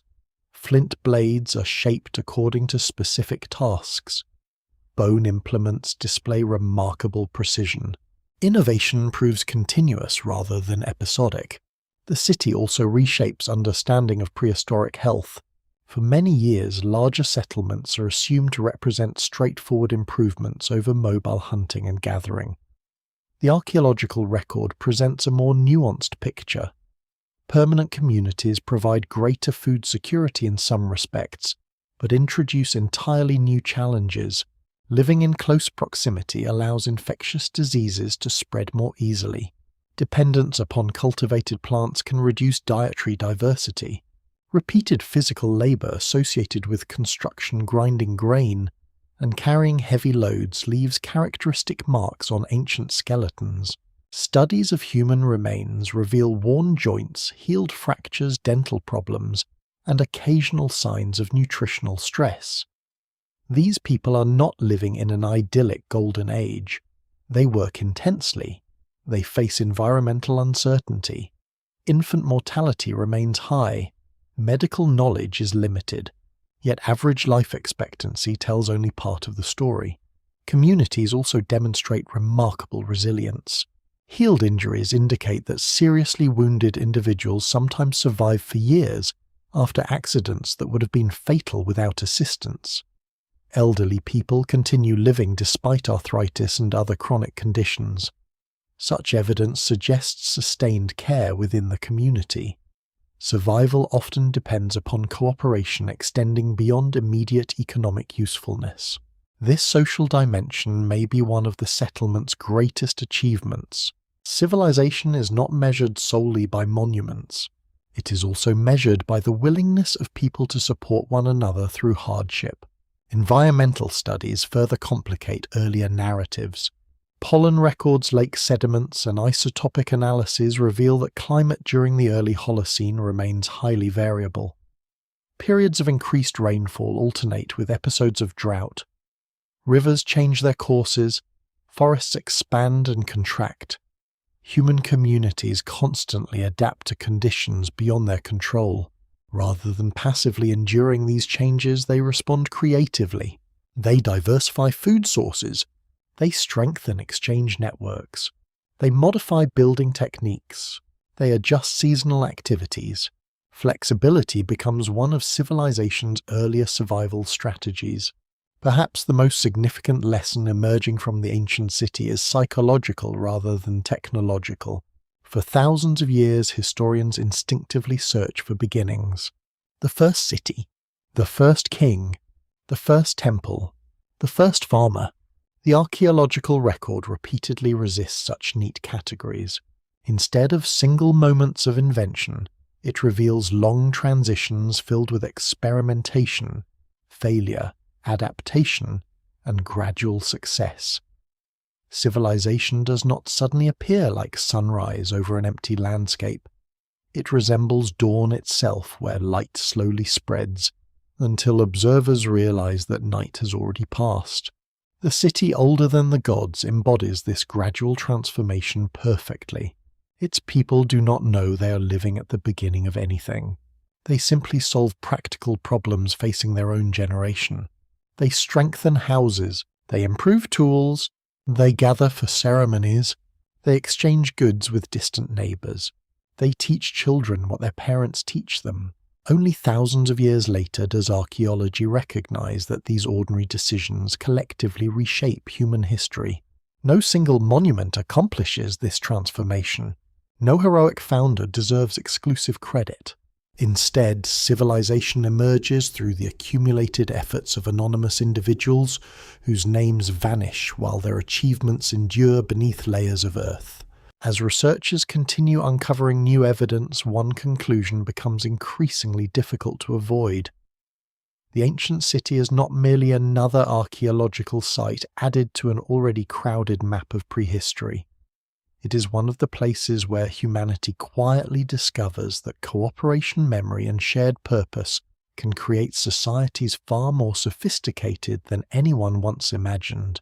Yet even as the settlement reaches the height of its influence, subtle changes are already beginning to unfold across the surrounding landscape.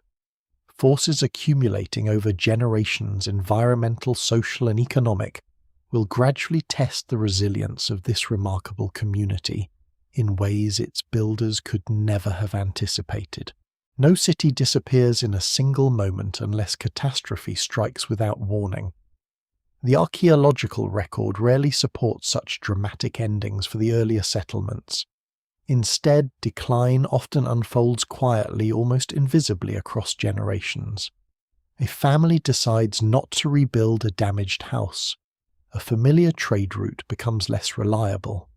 The spring that once flowed year-round begins drying earlier each summer. Young people leave in search of better opportunities, while older traditions gradually lose their influence. Looking backward through thousands of years, these subtle changes merge into what historians call collapse. Living through them, however, the people themselves may never recognize that their world is slowly slipping away. The ancient city older than the gods appears to follow this quieter pattern. Archaeologists searching its deepest layers find remarkably little evidence for a sudden apocalyptic destruction. There are no widespread burn layers indicating that invading armies reduce the settlement to ashes. There are no mass graves suggesting catastrophic epidemics sweeping through the population in a single season. Monumental architecture is not smashed systematically by conquerors. Instead, occupation patterns begin changing gradually, revealing a society adapting to new realities rather than vanishing overnight.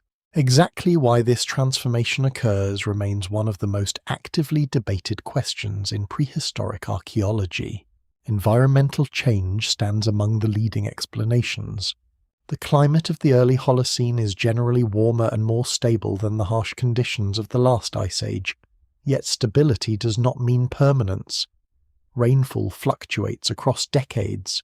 Rivers alter their seasonal flow. Woodland boundaries shift as temperatures and precipitation change. Small environmental adjustments, almost unnoticeable from one year to the next, can profoundly affect communities that depend directly upon local ecosystems. Pollen recovered from lake sediments and ancient soils reveals changing vegetation across parts of the Near East during the millennia following the establishment of early settlements. Some forests retreat while grasslands expand. Certain wild plant species become less abundant in areas where they once flourish. At the same time, increasing human activity begins reshaping the landscape itself. Trees are cut for fuel and construction. Nearby hillsides experience growing pressure from grazing animals. Fields cleared for cultivation alter natural drainage patterns. None of these activities alone threatens the city's survival. Together over centuries, they gradually transform the environment supporting the settlement. Scholars remain cautious when interpreting these changes. No single environmental shift fully explains the decline of every prehistoric community.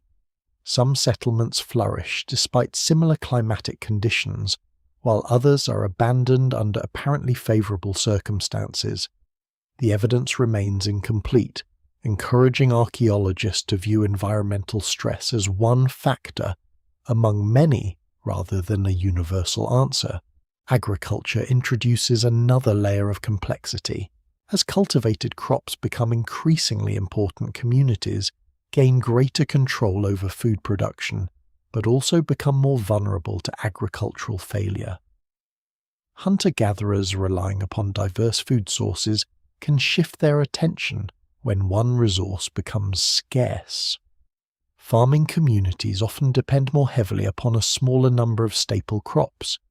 Extended drought, unexpected frost crop disease, or declining soil fertility therefore carries greater consequences. The archaeological record suggests that agricultural practices continue evolving throughout this period. Early cultivation methods are unlikely to resemble the intensive farming familiar from later civilizations. Fields may be used intermittently before recovering naturally. Crop varieties gradually improve through generations of careful selection. Domestic sheep and goats become increasingly significant.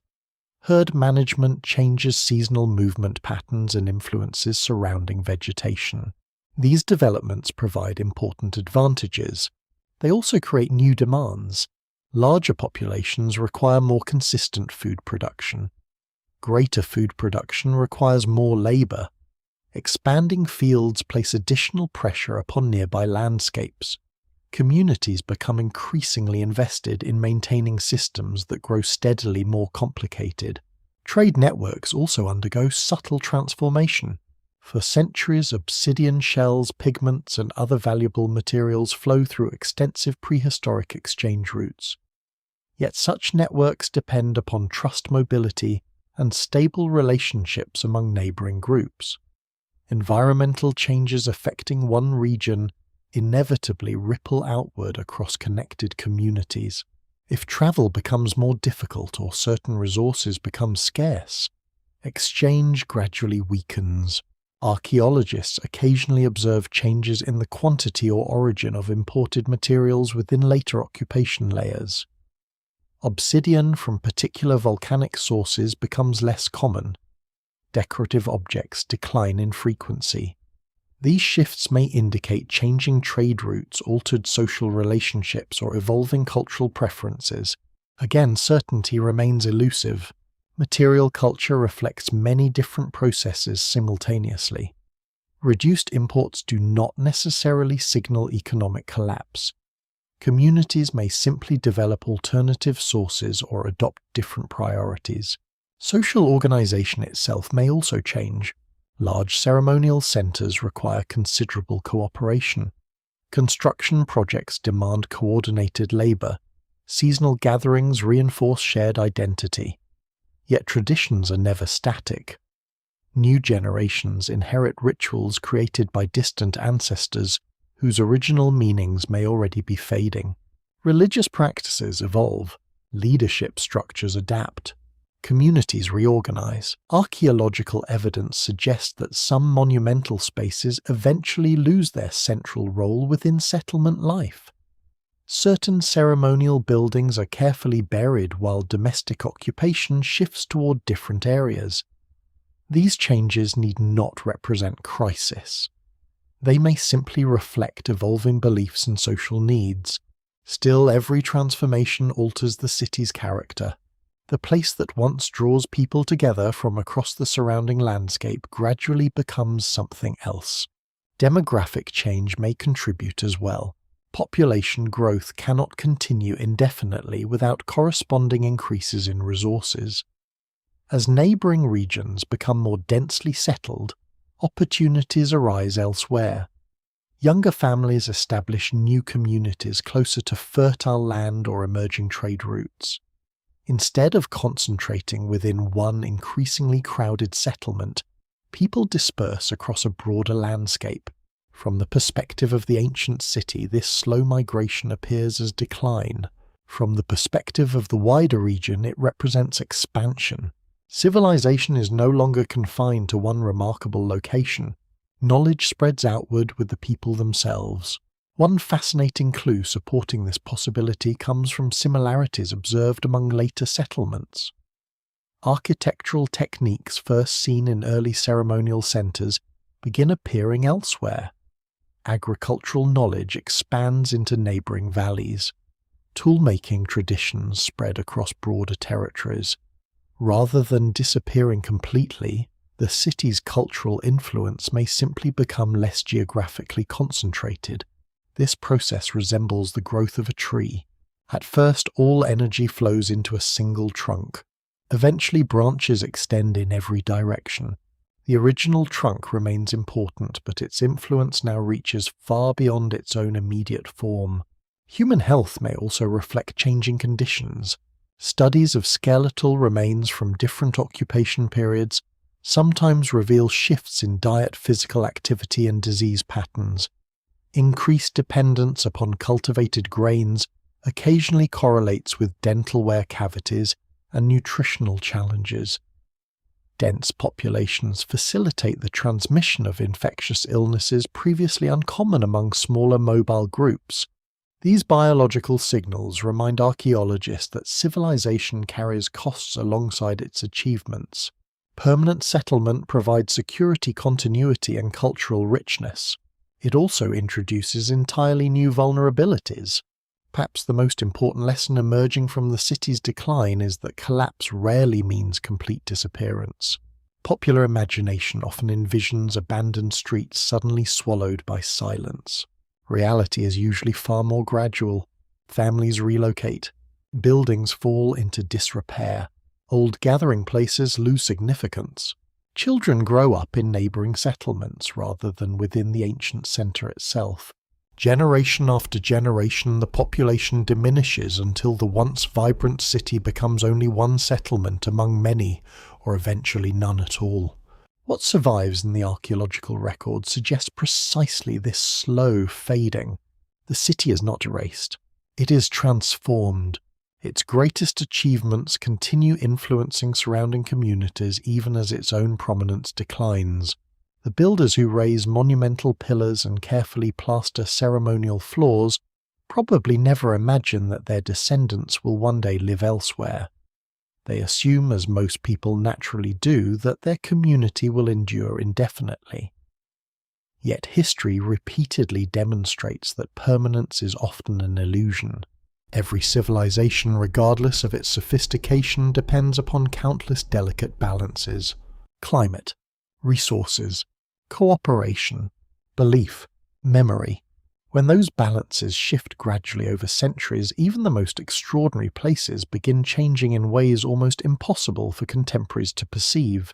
By the time the ancient city finally yields its position as one of the region's defining centres, no dramatic ending announces the conclusion. There is only the quiet accumulation of ordinary decisions made by ordinary people responding to changing circumstances. Ironically, it is this very ordinariness that makes the story so compelling. The first great city older than the gods does not teach that civilizations are destroyed only by spectacular disasters. It teaches that they can also fade through countless small changes, each reasonable in its own moment, until one day the landscape remembers a city that the people themselves have already left behind. When the last families leave, the city does not disappear. It simply becomes quieter than anyone alive can imagine. The hearths grow cold first. Ash that once accumulates daily remains undisturbed. Roofs begin leaking during winter rains because no one climbs above them to replace damaged reeds or repair cracked beams. Mud brick walls, remarkably durable when maintained, gradually soften beneath repeated cycles of rain and summer heat. A single collapsed roof fills an abandoned room with debris. Wind carries dust through empty doorways. Seeds dropped by birds settle into widening cracks. Nature does not rush to reclaim the settlement. Instead, it advances with extraordinary patience. From one generation to the next, the transformation is subtle.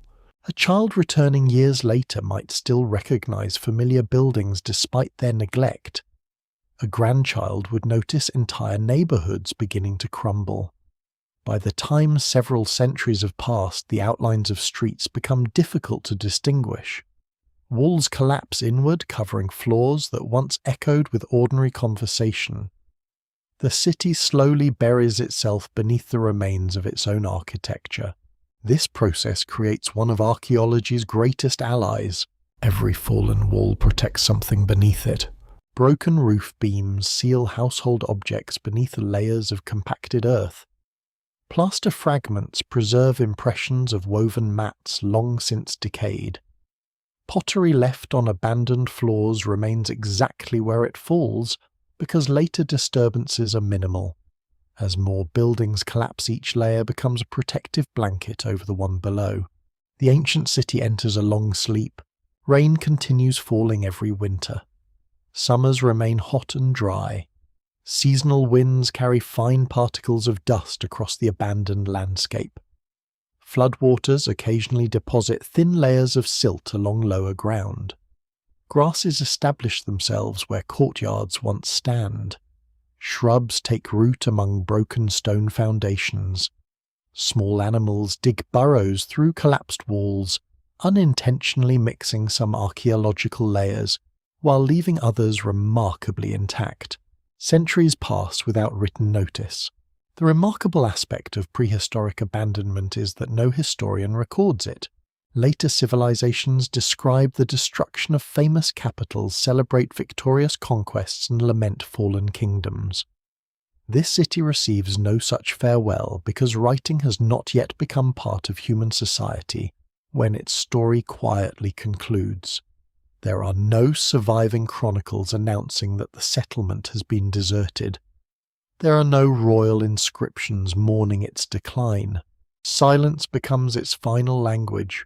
Eventually, entirely new generations settle elsewhere across the region. Agriculture expands into fresh valleys. Trade routes shift. New ceremonial centers emerge. Communities develop technologies unimaginable to the city's earliest builders. Copper begins supplementing stone tools. Bronze eventually transforms craftsmanship. Wheels appear. Written languages spread across Mesopotamia. Powerful kingdoms rise and compete for dominance. Meanwhile, the abandoned city remains where it always stands. Its crumbling walls slowly disappear beneath accumulating soil. One fascinating geological process contributes significantly to its preservation. Every year, tiny amounts of dust settle across the landscape. In many parts of the Near East, winds transport enormous quantities of fine sediment over long distances. Individually, these deposits are almost invisible. Across thousands of years, however, they accumulate into surprisingly substantial layers. Seasonal flooding adds more material. Plants grow, die, and decompose. Animal burrows redistribute loose earth. Human activity in nearby areas occasionally contributes additional sediment. The combined effect is gradual but relentless. The ancient settlement slowly sinks beneath the surface without actually moving. Archaeologists call these accumulated mounds tells, and they are among the most distinctive archaeological features of the Near East. From a distance, many appear to be ordinary hills rising gently above surrounding plains. Only closer investigation reveals that these elevations are almost entirely artificial, created through millennia of repeated human occupation and natural deposition. Some tells contain occupation layers extending more than 20 meters below the modern surface. Standing upon such a mound means standing above thousands of years of forgotten history, yet remarkably few people recognize this for much of history. Later communities sometimes settle upon the same mound without understanding its true origin. Ancient stones are occasionally reused in new buildings. Farmers plough fields across buried walls. Shepherds graze animals where ceremonial plazas once host great gatherings. The city remains physically present but culturally invisible. Memory itself has vanished. This disappearance of memory is perhaps more extraordinary than the disappearance of architecture. Most civilizations preserve at least fragments of their past through stories, place names, or written traditions. Here, even those fragile connections eventually dissolve. The original builders become so distant in time that later inhabitants no longer know they ever existed. Scholars occasionally refer to such moments as deep forgetting. It is not deliberate erasure. It is simply the inevitable consequence of enough generations passing.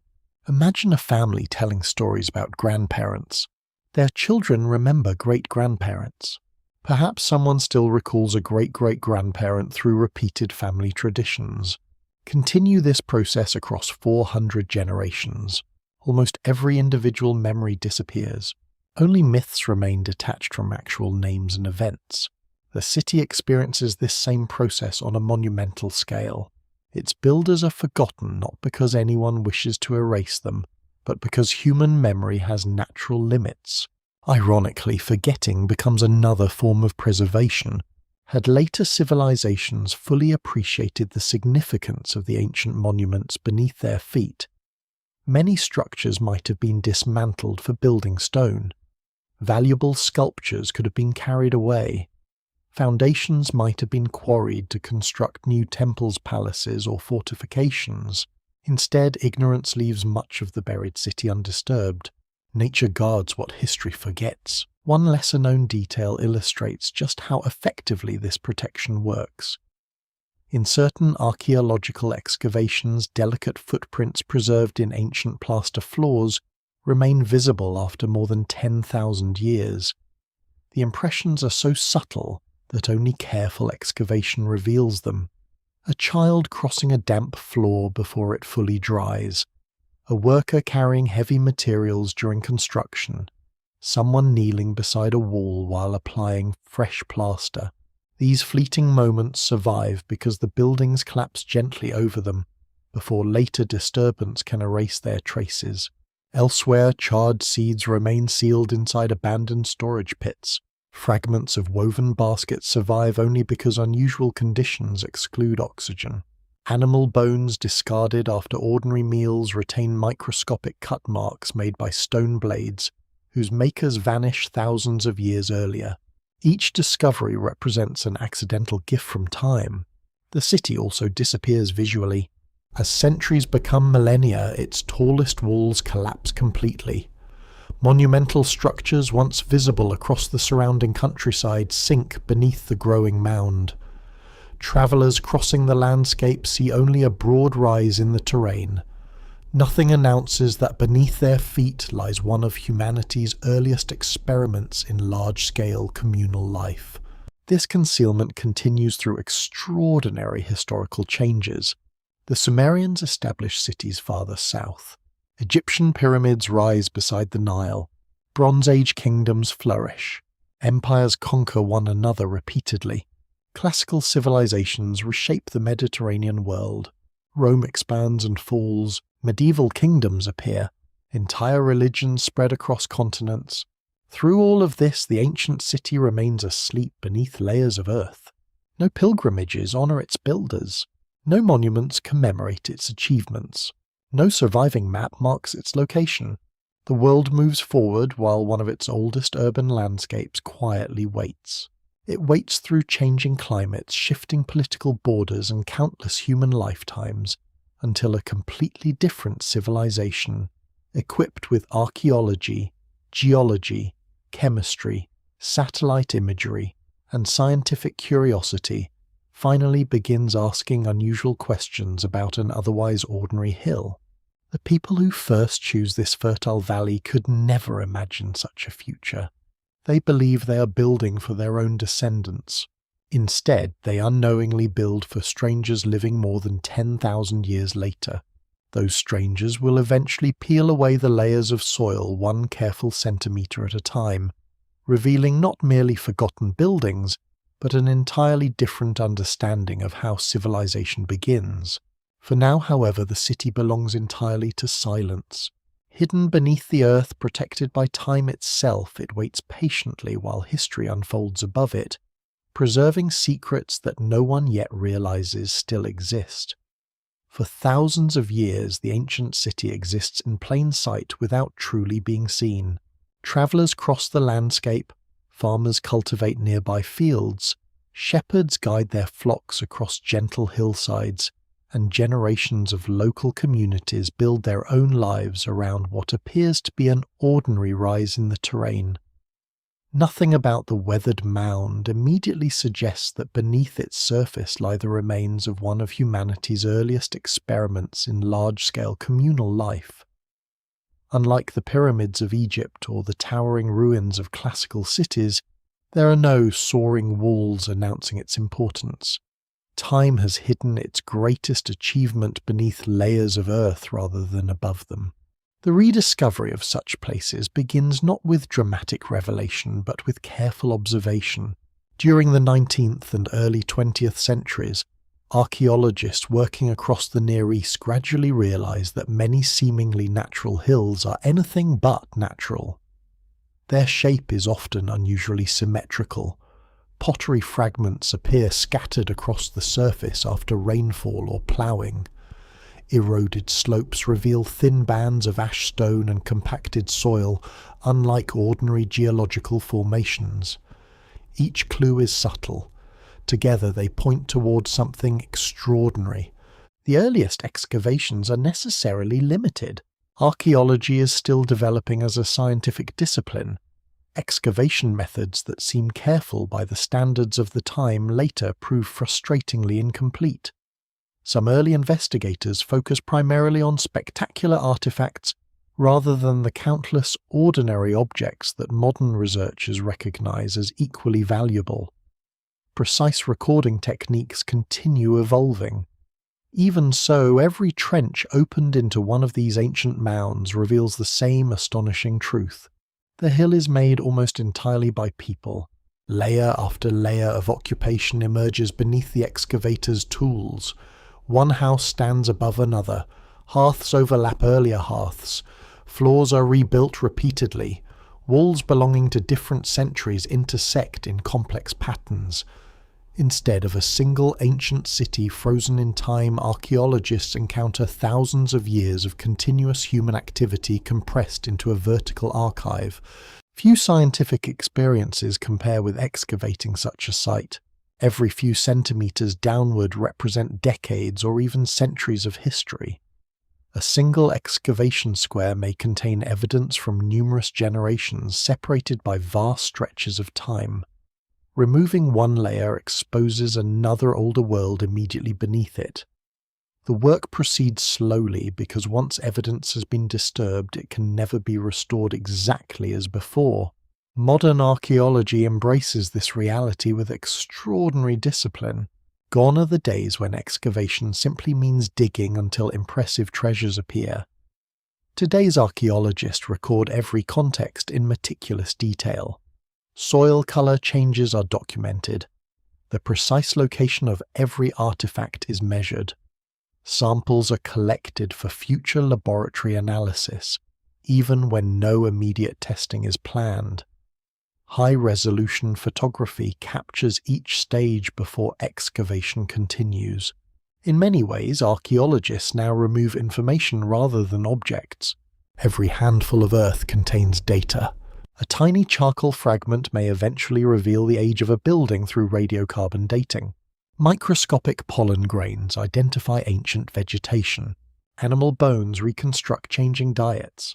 Plant seeds preserve evidence of early agriculture. Chemical residues trapped within pottery reveal what people cooked thousands of years ago. Even ancient parasites recovered from soil help researchers understand health, sanitation, and everyday living conditions. Radiocarbon dating becomes one of the greatest revolutions in prehistoric archaeology.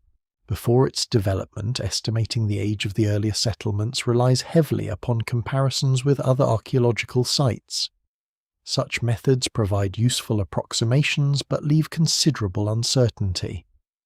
Radiocarbon analysis changes everything by allowing scientists to estimate the age of organic materials directly. Charcoal from an ancient hearth, a fragment of wooden beam, seeds preserved in storage pits, animal bone containing surviving collagen. Each can provide independent chronological evidence. When results consistently point toward astonishingly early dates, archaeologists initially react with understandable caution. Extraordinary claims require extraordinary evidence. Laboratories repeat measurements. Additional samples are tested. Independent teams compare findings. Again and again the results converge. Some monumental structures truly belong to periods thousands of years older than anyone previously imagines possible. This realization forces researchers to reconsider assumptions built over generations. One particularly fascinating aspect of modern excavation is the increasing importance of technology that never touches the ground. Satellite imagery identifies subtle changes in vegetation hinting at buried architecture. Drone photography produces highly detailed maps impossible to create from ground level alone. Ground-penetrating radar detects hidden walls without excavation. Magnetometry measures tiny variations in the Earth's magnetic field caused by ancient fires, ditches, and stone foundations. Electrical resistance surveys reveal differences in underground moisture associated with buried structures. Together, these methods allow archaeologists to explore enormous areas while disturbing only carefully selected locations. The ancient city slowly reveals itself without requiring complete excavation. This approach is essential because archaeologists fully understand that future generations will possess even more advanced techniques. Every untouched section of the site remains a scientific resource, waiting for technologies not yet invented. International collaboration also transforms the study of prehistoric settlements. Specialists from dozens of disciplines now contribute to a single excavation. Geologists reconstruct ancient landscapes. Botanists identify microscopic plant remains. Zooarchaeologists analyze animal bones. Chemists examine pigments and plaster. Geneticists recover ancient DNA from human and animal remains. Climate scientists compare archaeological evidence with long-term environmental records. No single researcher can master every field. The city therefore becomes a meeting place once again, not for prehistoric communities this time, but for modern science. One lesser-known breakthrough comes from isotopic analysis. Tiny variations in chemical isotopes preserved within human teeth and bones reveal surprising details about ancient lives. Certain isotopes reflect the geology of the region, where a person spends childhood. Others indicate the types of food regularly consumed. Oxygen isotopes preserve information about drinking water. Carbon and nitrogen isotopes distinguish between different dietary patterns. Without reading a single written word, scientists can sometimes determine whether an individual grows up locally or arrives from another region later in life. The silence of prehistory begins speaking through chemistry. Ancient DNA provides another remarkable window. Although preservation is often difficult in warmer climates, successful genetic studies increasingly illuminate relationships among prehistoric populations. Researchers compare individuals buried within settlements to neighbouring communities across the Near East. Patterns of ancestry migration and intermarriage emerge, gradually revealing a prehistoric world connected far more extensively than earlier generations imagine. These discoveries consistently reinforce one important conclusion: the builders of the ancient city are fully human in every sense. They belong to the same species, possess the same intellectual capacities, and solve problems using the same creativity that defines humanity today. Their achievements require no mysterious lost civilization, no vanished advanced technology, and no extraordinary external influence. The archaeological evidence points towards something simultaneously simpler and more profound. Human cooperation alone proves capable of remarkable accomplishments. As excavations continue decade after decade, the public becomes increasingly fascinated by these ancient discoveries. Documentaries, museum exhibitions, and popular books introduce wider audiences to settlements older than the earliest written histories. Yet with growing attention comes a familiar challenge. Sensational claims often spread faster than careful science.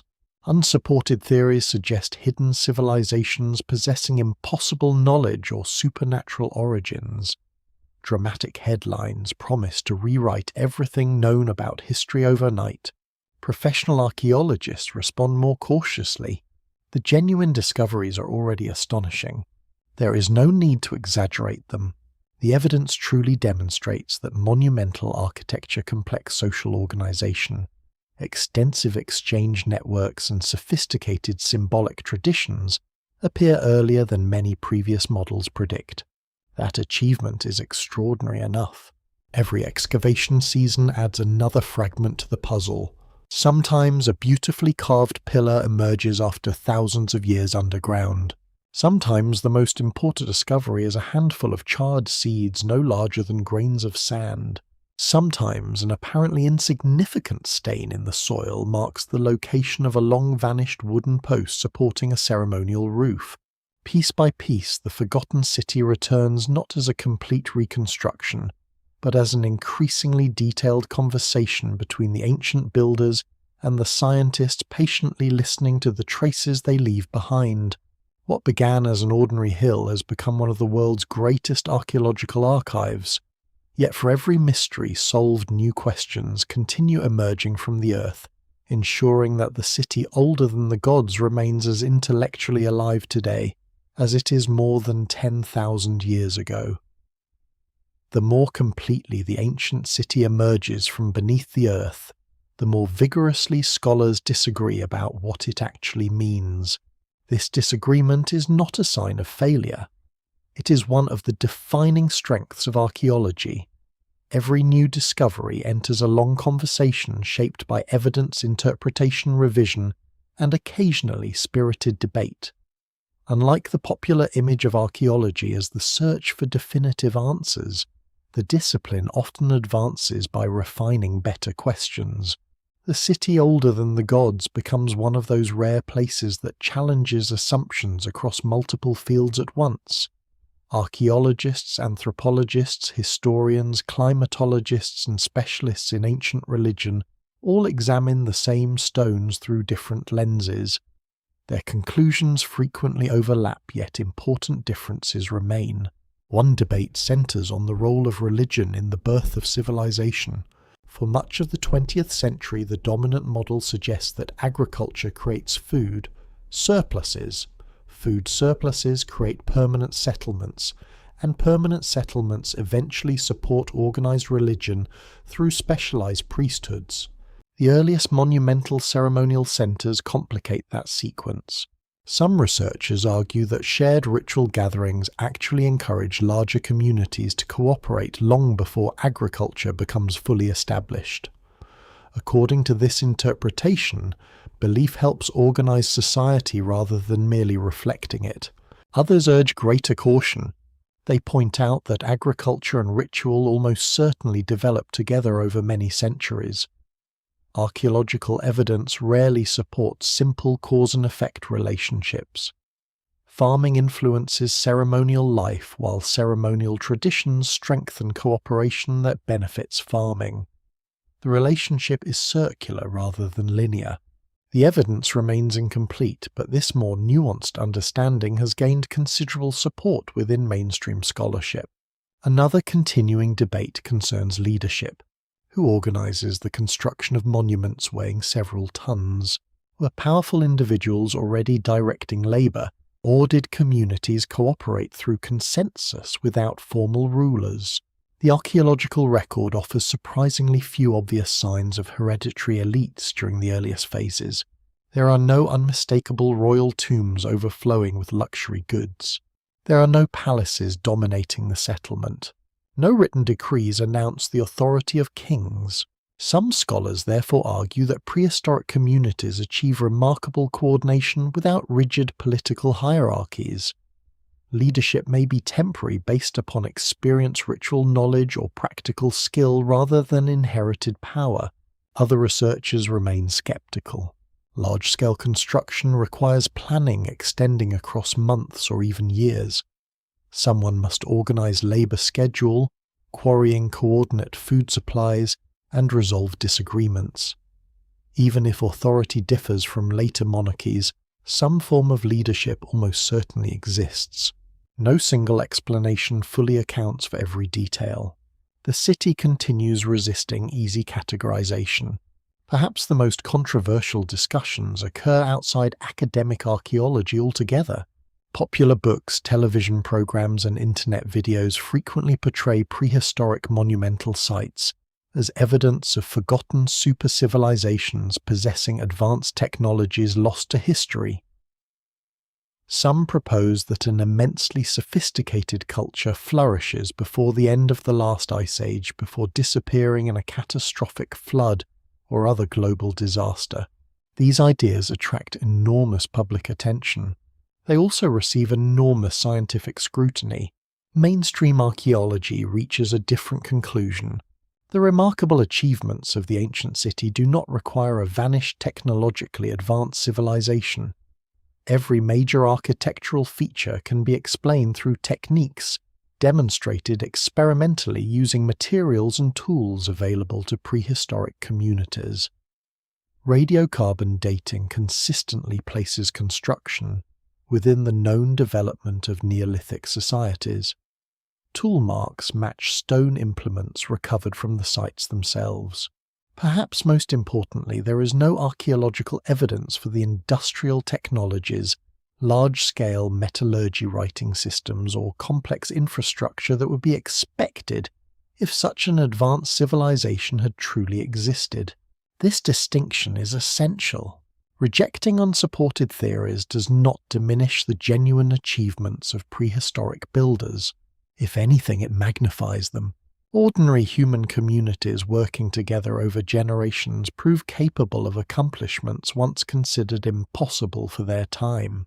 That reality is far more inspiring than imaginary lost technologies. Climate debates also remain active. Researchers continue examining whether rapid environmental changes at the end of the Ice Age influence the emergence of early ceremonial centres. Some suggest improving climates encourage population growth. Others emphasize periods of drought that reward cooperation and innovation. Still others argue that local environmental conditions matter far more than broad regional trends. Increasingly, scientists recognize that prehistoric societies respond differently, depending upon geography, available resources, and existing cultural traditions. Human history rarely follows a universal formula. Genetic evidence introduces another fascinating layer of discussion. Ancient DNA studies reveal repeated movements of people across the Near East throughout the Neolithic period. Populations mix separate and reconnect over thousands of years. Rather than isolated civilizations replacing one another, researchers observe complex webs of interaction. This evidence challenges older models emphasizing simple migrations. Ideas sometimes spread faster than people. In other cases, people move while preserving surprisingly stable cultural traditions. The relationship between biology and culture proves every bit as complicated as the relationship between farming and religion. One lesser-known debate concerns the meaning of art itself. Why do prehistoric sculptors invest so much effort depicting dangerous animals? Foxes, snakes, boars, vultures, and large predators dominate many ceremonial carvings. Domestic scenes are comparatively rare. Human figures remain highly stylized. Scholars propose numerous interpretations. Predators may symbolize spiritual power. Animals could represent seasonal cycles, clan identities, or cosmological beliefs. Certain species may possess ritual importance now completely forgotten. The absence of written explanations ensures that every interpretation remains provisional. Yet the debate itself demonstrates how richly symbolic these communities already become. Another unresolved question involves the city's eventual decline. Does ritual gradually lose importance? Do neighboring settlements become increasingly independent?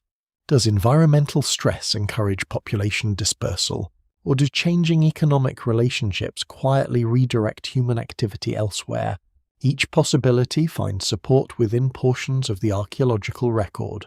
None alone explains every observation. Increasingly, archaeologists favor combinations of multiple interacting causes rather than single dramatic explanations. This broader pattern reflects a significant shift within historical thinking. Modern scholarship generally moves away from monocausal theories. Civilizations rarely rise because of one invention. They rarely collapse because of one disaster. Instead, environmental conditions, technological innovation, social organization, belief systems, economics, demography, and historical chance continually influence one another. The city older than the gods exemplifies this complexity perfectly. Perhaps the most valuable lesson emerging from these debates concerns intellectual humility. Every generation believes it possesses a reasonably complete understanding of prehistory. Then another excavation begins. A new dating technique appears. Ancient DNA reveals unexpected relationships. Microscopic analysis uncovers evidence previously invisible. Suddenly familiar narratives require revision. Archaeology has experienced this cycle repeatedly. Ideas once treated as unquestionable become outdated. Hypotheses dismissed decades earlier occasionally gain support through new evidence. Conversely, exciting proposals capturing public imagination sometimes fade when careful investigation fails to confirm them. Science advances not by protecting old conclusions, but by continually testing them. This willingness to revise understanding distinguishes archaeological research from myth. Legends preserve meaning. Science continually re-evaluates evidence. Both seek truth in different ways. The ancient city occupies the remarkable intersection between those approaches. It inspires imagination precisely because so much remains unknown. Yet every unanswered question also reminds researchers to distinguish clearly between evidence and speculation. That distinction is sometimes less dramatic than sensational headlines. It is also far more durable. Looking across the excavation today, visitors often see exposed walls, reconstructed pillars, and carefully marked trenches. To casual observers, the site may appear almost complete. Archaeologists see something entirely different. They see thousands of unresolved questions lying only a few meters beneath the surface. They see laboratory samples awaiting analysis. They see competing interpretations supported by different lines of evidence. They see future discoveries already hidden within soil that has not yet been touched. Far from ending the story, every excavation season ensures that the city older than the gods remains one of humanity's greatest intellectual puzzles, a place where certainty is earned slowly, mystery never completely disappears, and the search for understanding continues generation after generation. Although the ancient city eventually loses its position as one of the region's great gathering places, its influence does not simply vanish with the people who once lived there. Civilizations rarely disappear without leaving traces. More often they dissolve into the societies that follow them, passing forward techniques, traditions, habits of thought, and ways of organizing life that later generations come to regard as entirely their own. The city itself fades from memory, but some of the ideas first nurtured within its walls continue their journey across the ancient world. This process is rarely dramatic enough to appear in historical records. There is no moment when one civilization formally hands its achievements to another. Instead, influence spreads quietly. Families migrate. Craftspeople teach apprentices. Marriage links neighboring communities. Trade routes carry more than goods. Children inherit practical knowledge without knowing how old that knowledge truly is. Over centuries, innovations become traditions, and traditions become ordinary life. Agriculture provides perhaps the clearest example. The earliest experiments with cultivating wild cereals gradually develop into increasingly reliable farming systems across the Fertile Crescent. Wheat and barley become more productive through generations of careful selection. Sheep and goats move from opportunistic management toward true domestication. Storage techniques improve. Harvesting tools become more specialized. By the time written civilizations emerge in Mesopotamia several thousand years later, farming is no longer an experimental adaptation. It has become the foundation of urban society. The earliest builders of the ancient city never witnessed this transformation in its mature form, yet they help establish many of the habits upon which it depends. Permanent settlement follows a similar path. Once communities discover the advantages of remaining in one place, shared labor, accumulated knowledge, protected food supplies, and enduring social relationships, the idea proves remarkably resilient. Individual settlements may rise and fall, but the broader pattern continues spreading. Villages become towns, towns become cities, cities eventually support kingdoms. The principle of living together in large organized communities becomes one of humanity's defining characteristics. Architecture also carries hidden continuity. The monumental ceremonial centers of the prehistoric world differ greatly from the towering temples of later Mesopotamia, Egypt, or Anatolia. Their builders used different materials, expressed different beliefs, and organized space according to different traditions. Yet one essential concept remains constant. Certain places deserve extraordinary effort. Communities willingly invest enormous labor constructing spaces that symbolize shared identity rather than immediate survival. This impulse echoes throughout history. Stone circles, temple complexes, cathedrals, mosques, monasteries, pilgrimage centers. Across vastly different cultures, people continue gathering resources and labor to create buildings expressing collective meaning.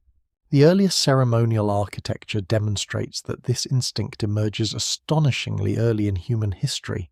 Ritual itself becomes increasingly sophisticated. Although direct continuity between specific prehistoric beliefs and later religions cannot be demonstrated, archaeology suggests that symbolic thinking, ancestor remembrance, seasonal ceremonies, and sacred landscapes remain central features of human society throughout the ancient Near East. The forms change. The underlying human needs remain remarkably consistent.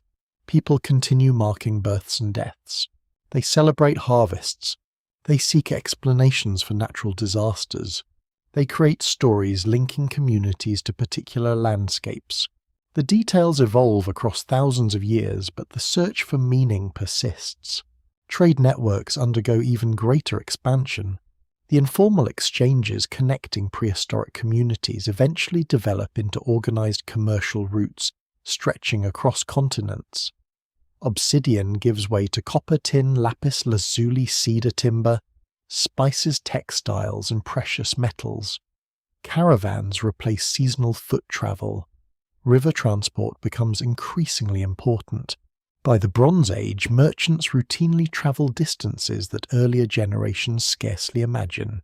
Yet the underlying principle remains unchanged. Communities prosper through connection rather than isolation. The ancient city helps demonstrate this long before written contracts or formal marketplaces exist.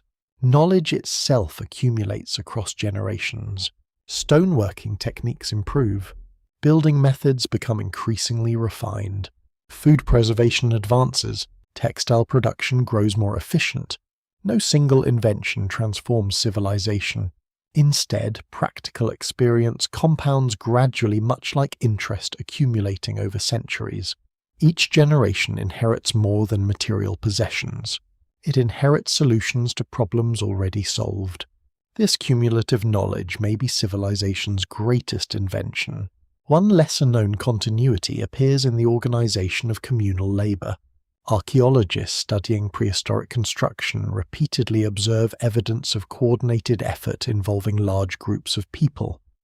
Later civilizations institutionalize similar cooperation through organized work crews, taxation, religious obligations, or royal authority. The mechanisms differ enormously. The underlying human capacity for large-scale collaboration remains constant. Modern societies often underestimate just how ancient this ability truly is.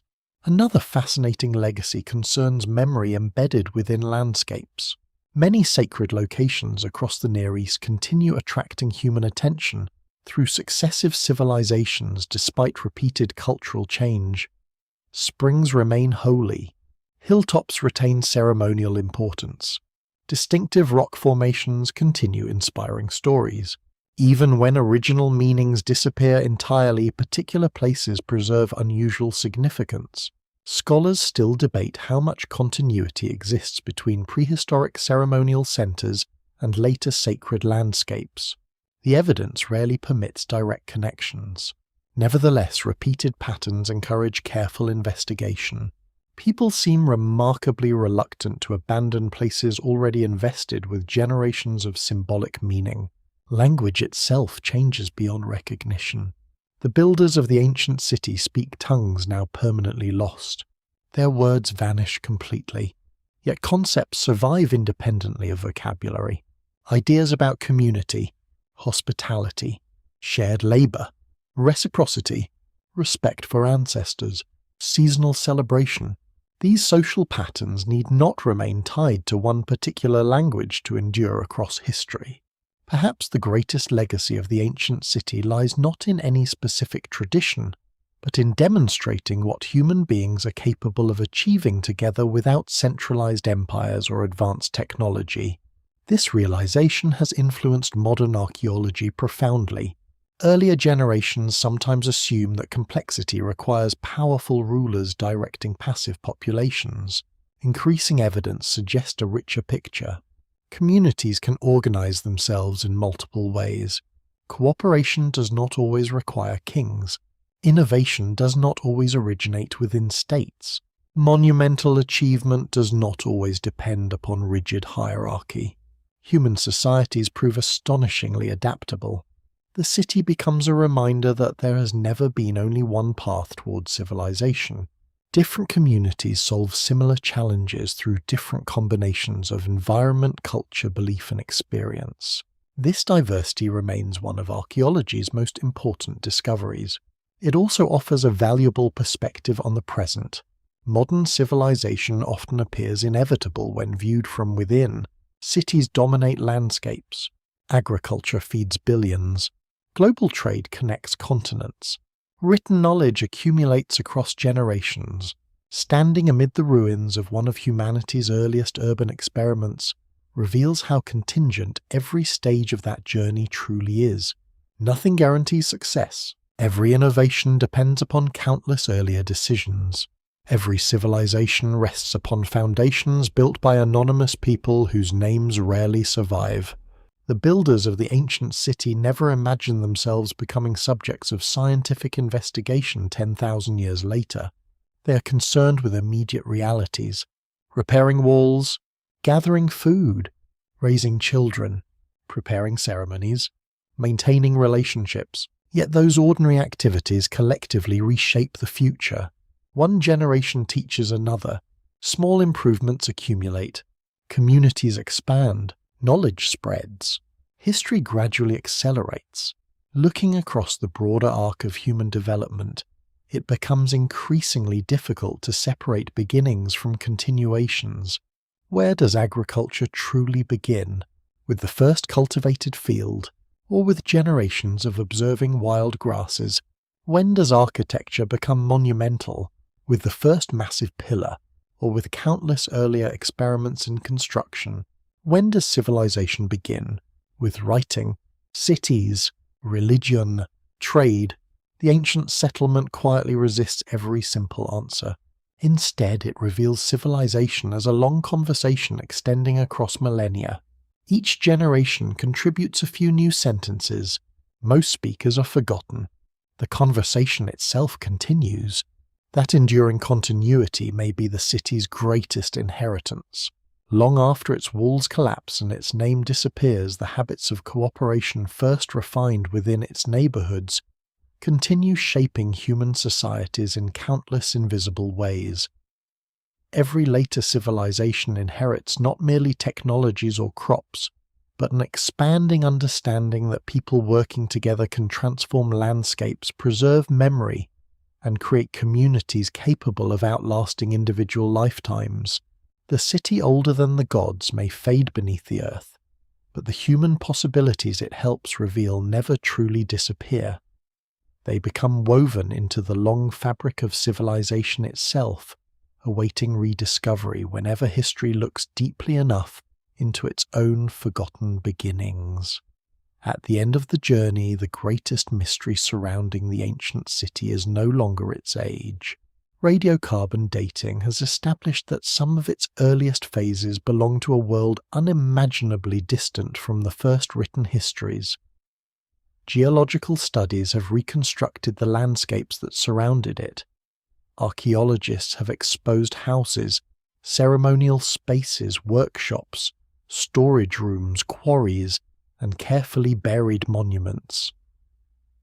Genetic research has traced the relationships of the people who once lived there. Climate science has helped explain the environmental changes that shaped their lives. Yet after decades of excavation and thousands of scientific publications, the city still refuses to become entirely familiar. Its stones continue asking questions that no laboratory can answer completely. What did the first builders believe as they hauled enormous pillars across the hillsides? What stories did children hear while sitting beside evening fires? What emotions accompanied the careful burial of sacred monuments? How did ordinary people understand the passing of generations before history was ever written? The archaeological record preserves actions. Meaning remains more elusive. Perhaps this is why the city continues capturing the imagination of people around the world. It reminds us that the deepest chapters of human history are not empty, they are simply quiet. Modern civilization often imagines itself standing at the summit of an uninterrupted climb toward progress. Looking back across 10,000 years, it becomes tempting to see prehistoric communities merely as the first uncertain steps along that path. The ancient city suggests something more subtle. Its builders are not waiting for civilization to arrive. They are already living within one version of it. Their world differs profoundly from later kingdoms.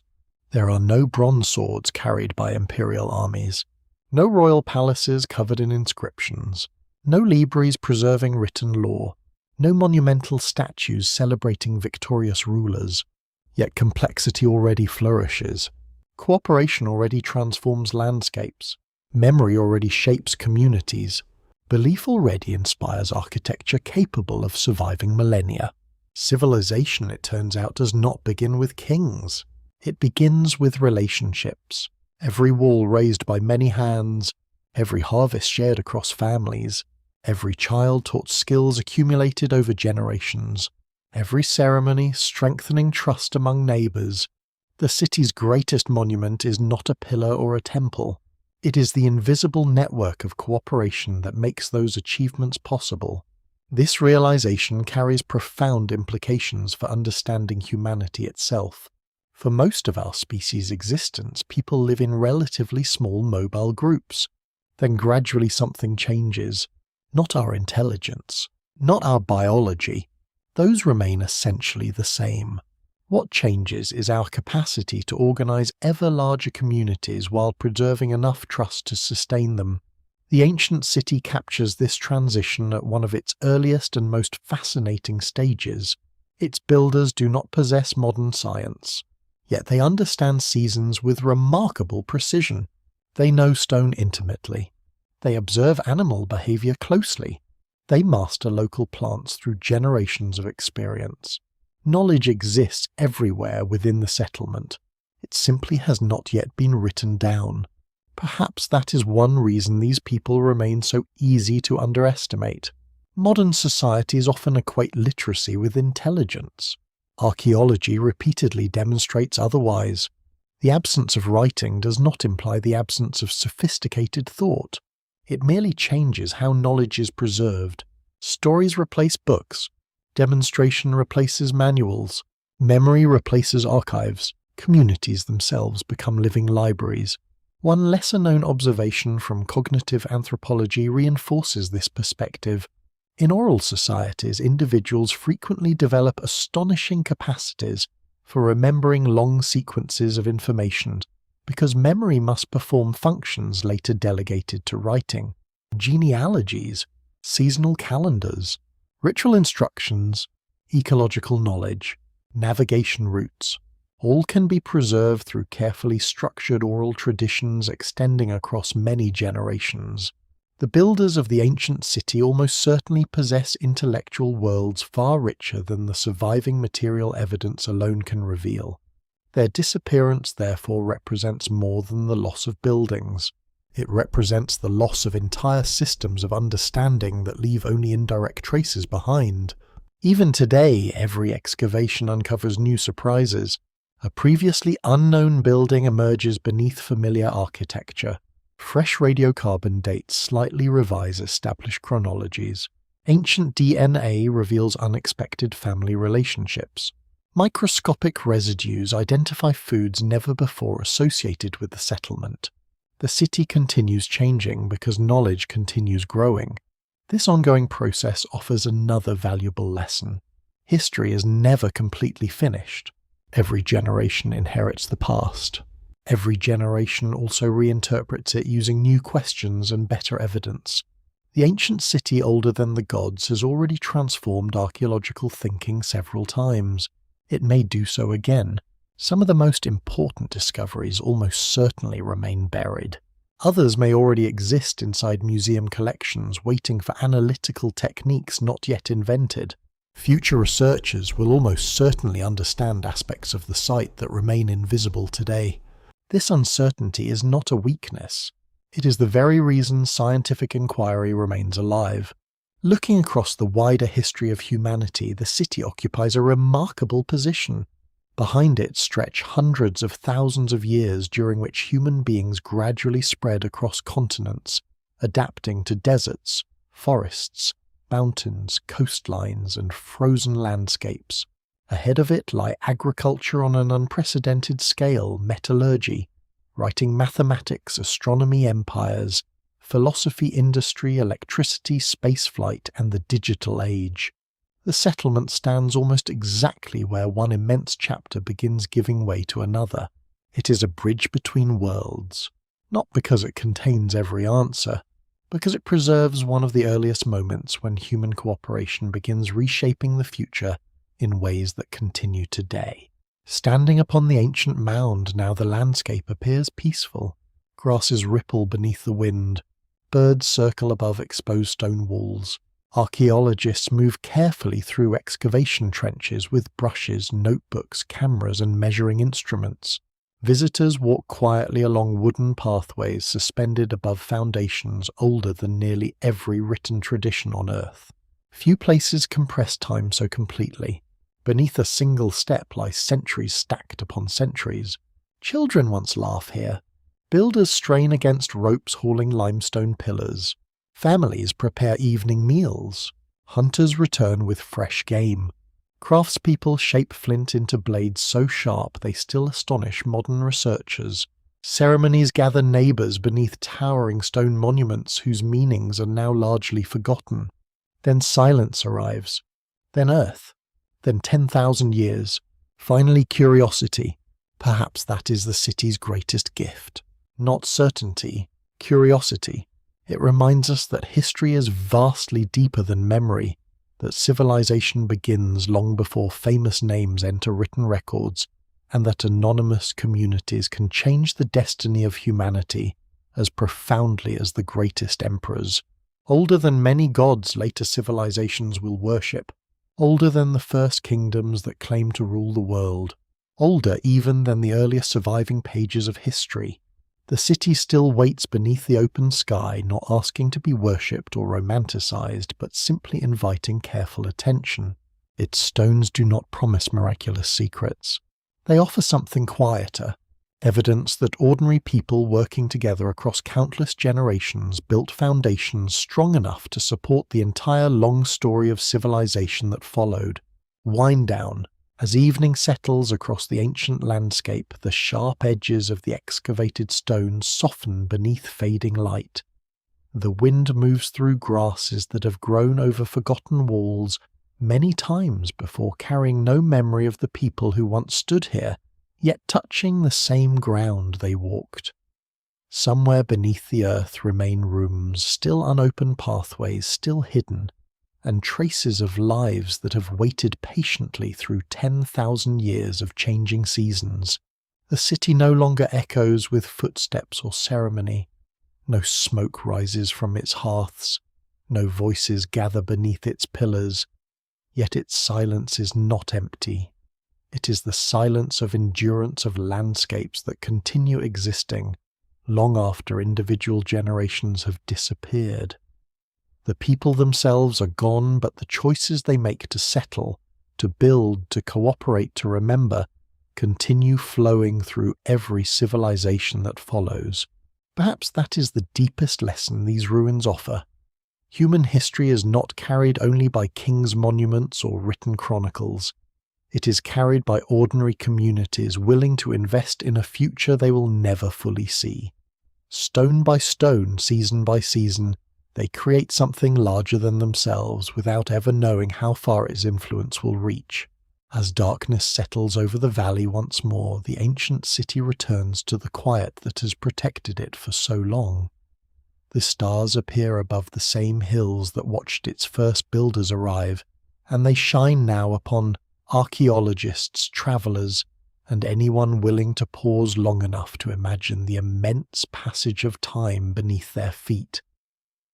Between those stars and the buried foundations stretches the entire story of civilization, a story still incomplete, still unfolding, and still inviting us to look a little deeper into the forgotten places where history truly begins.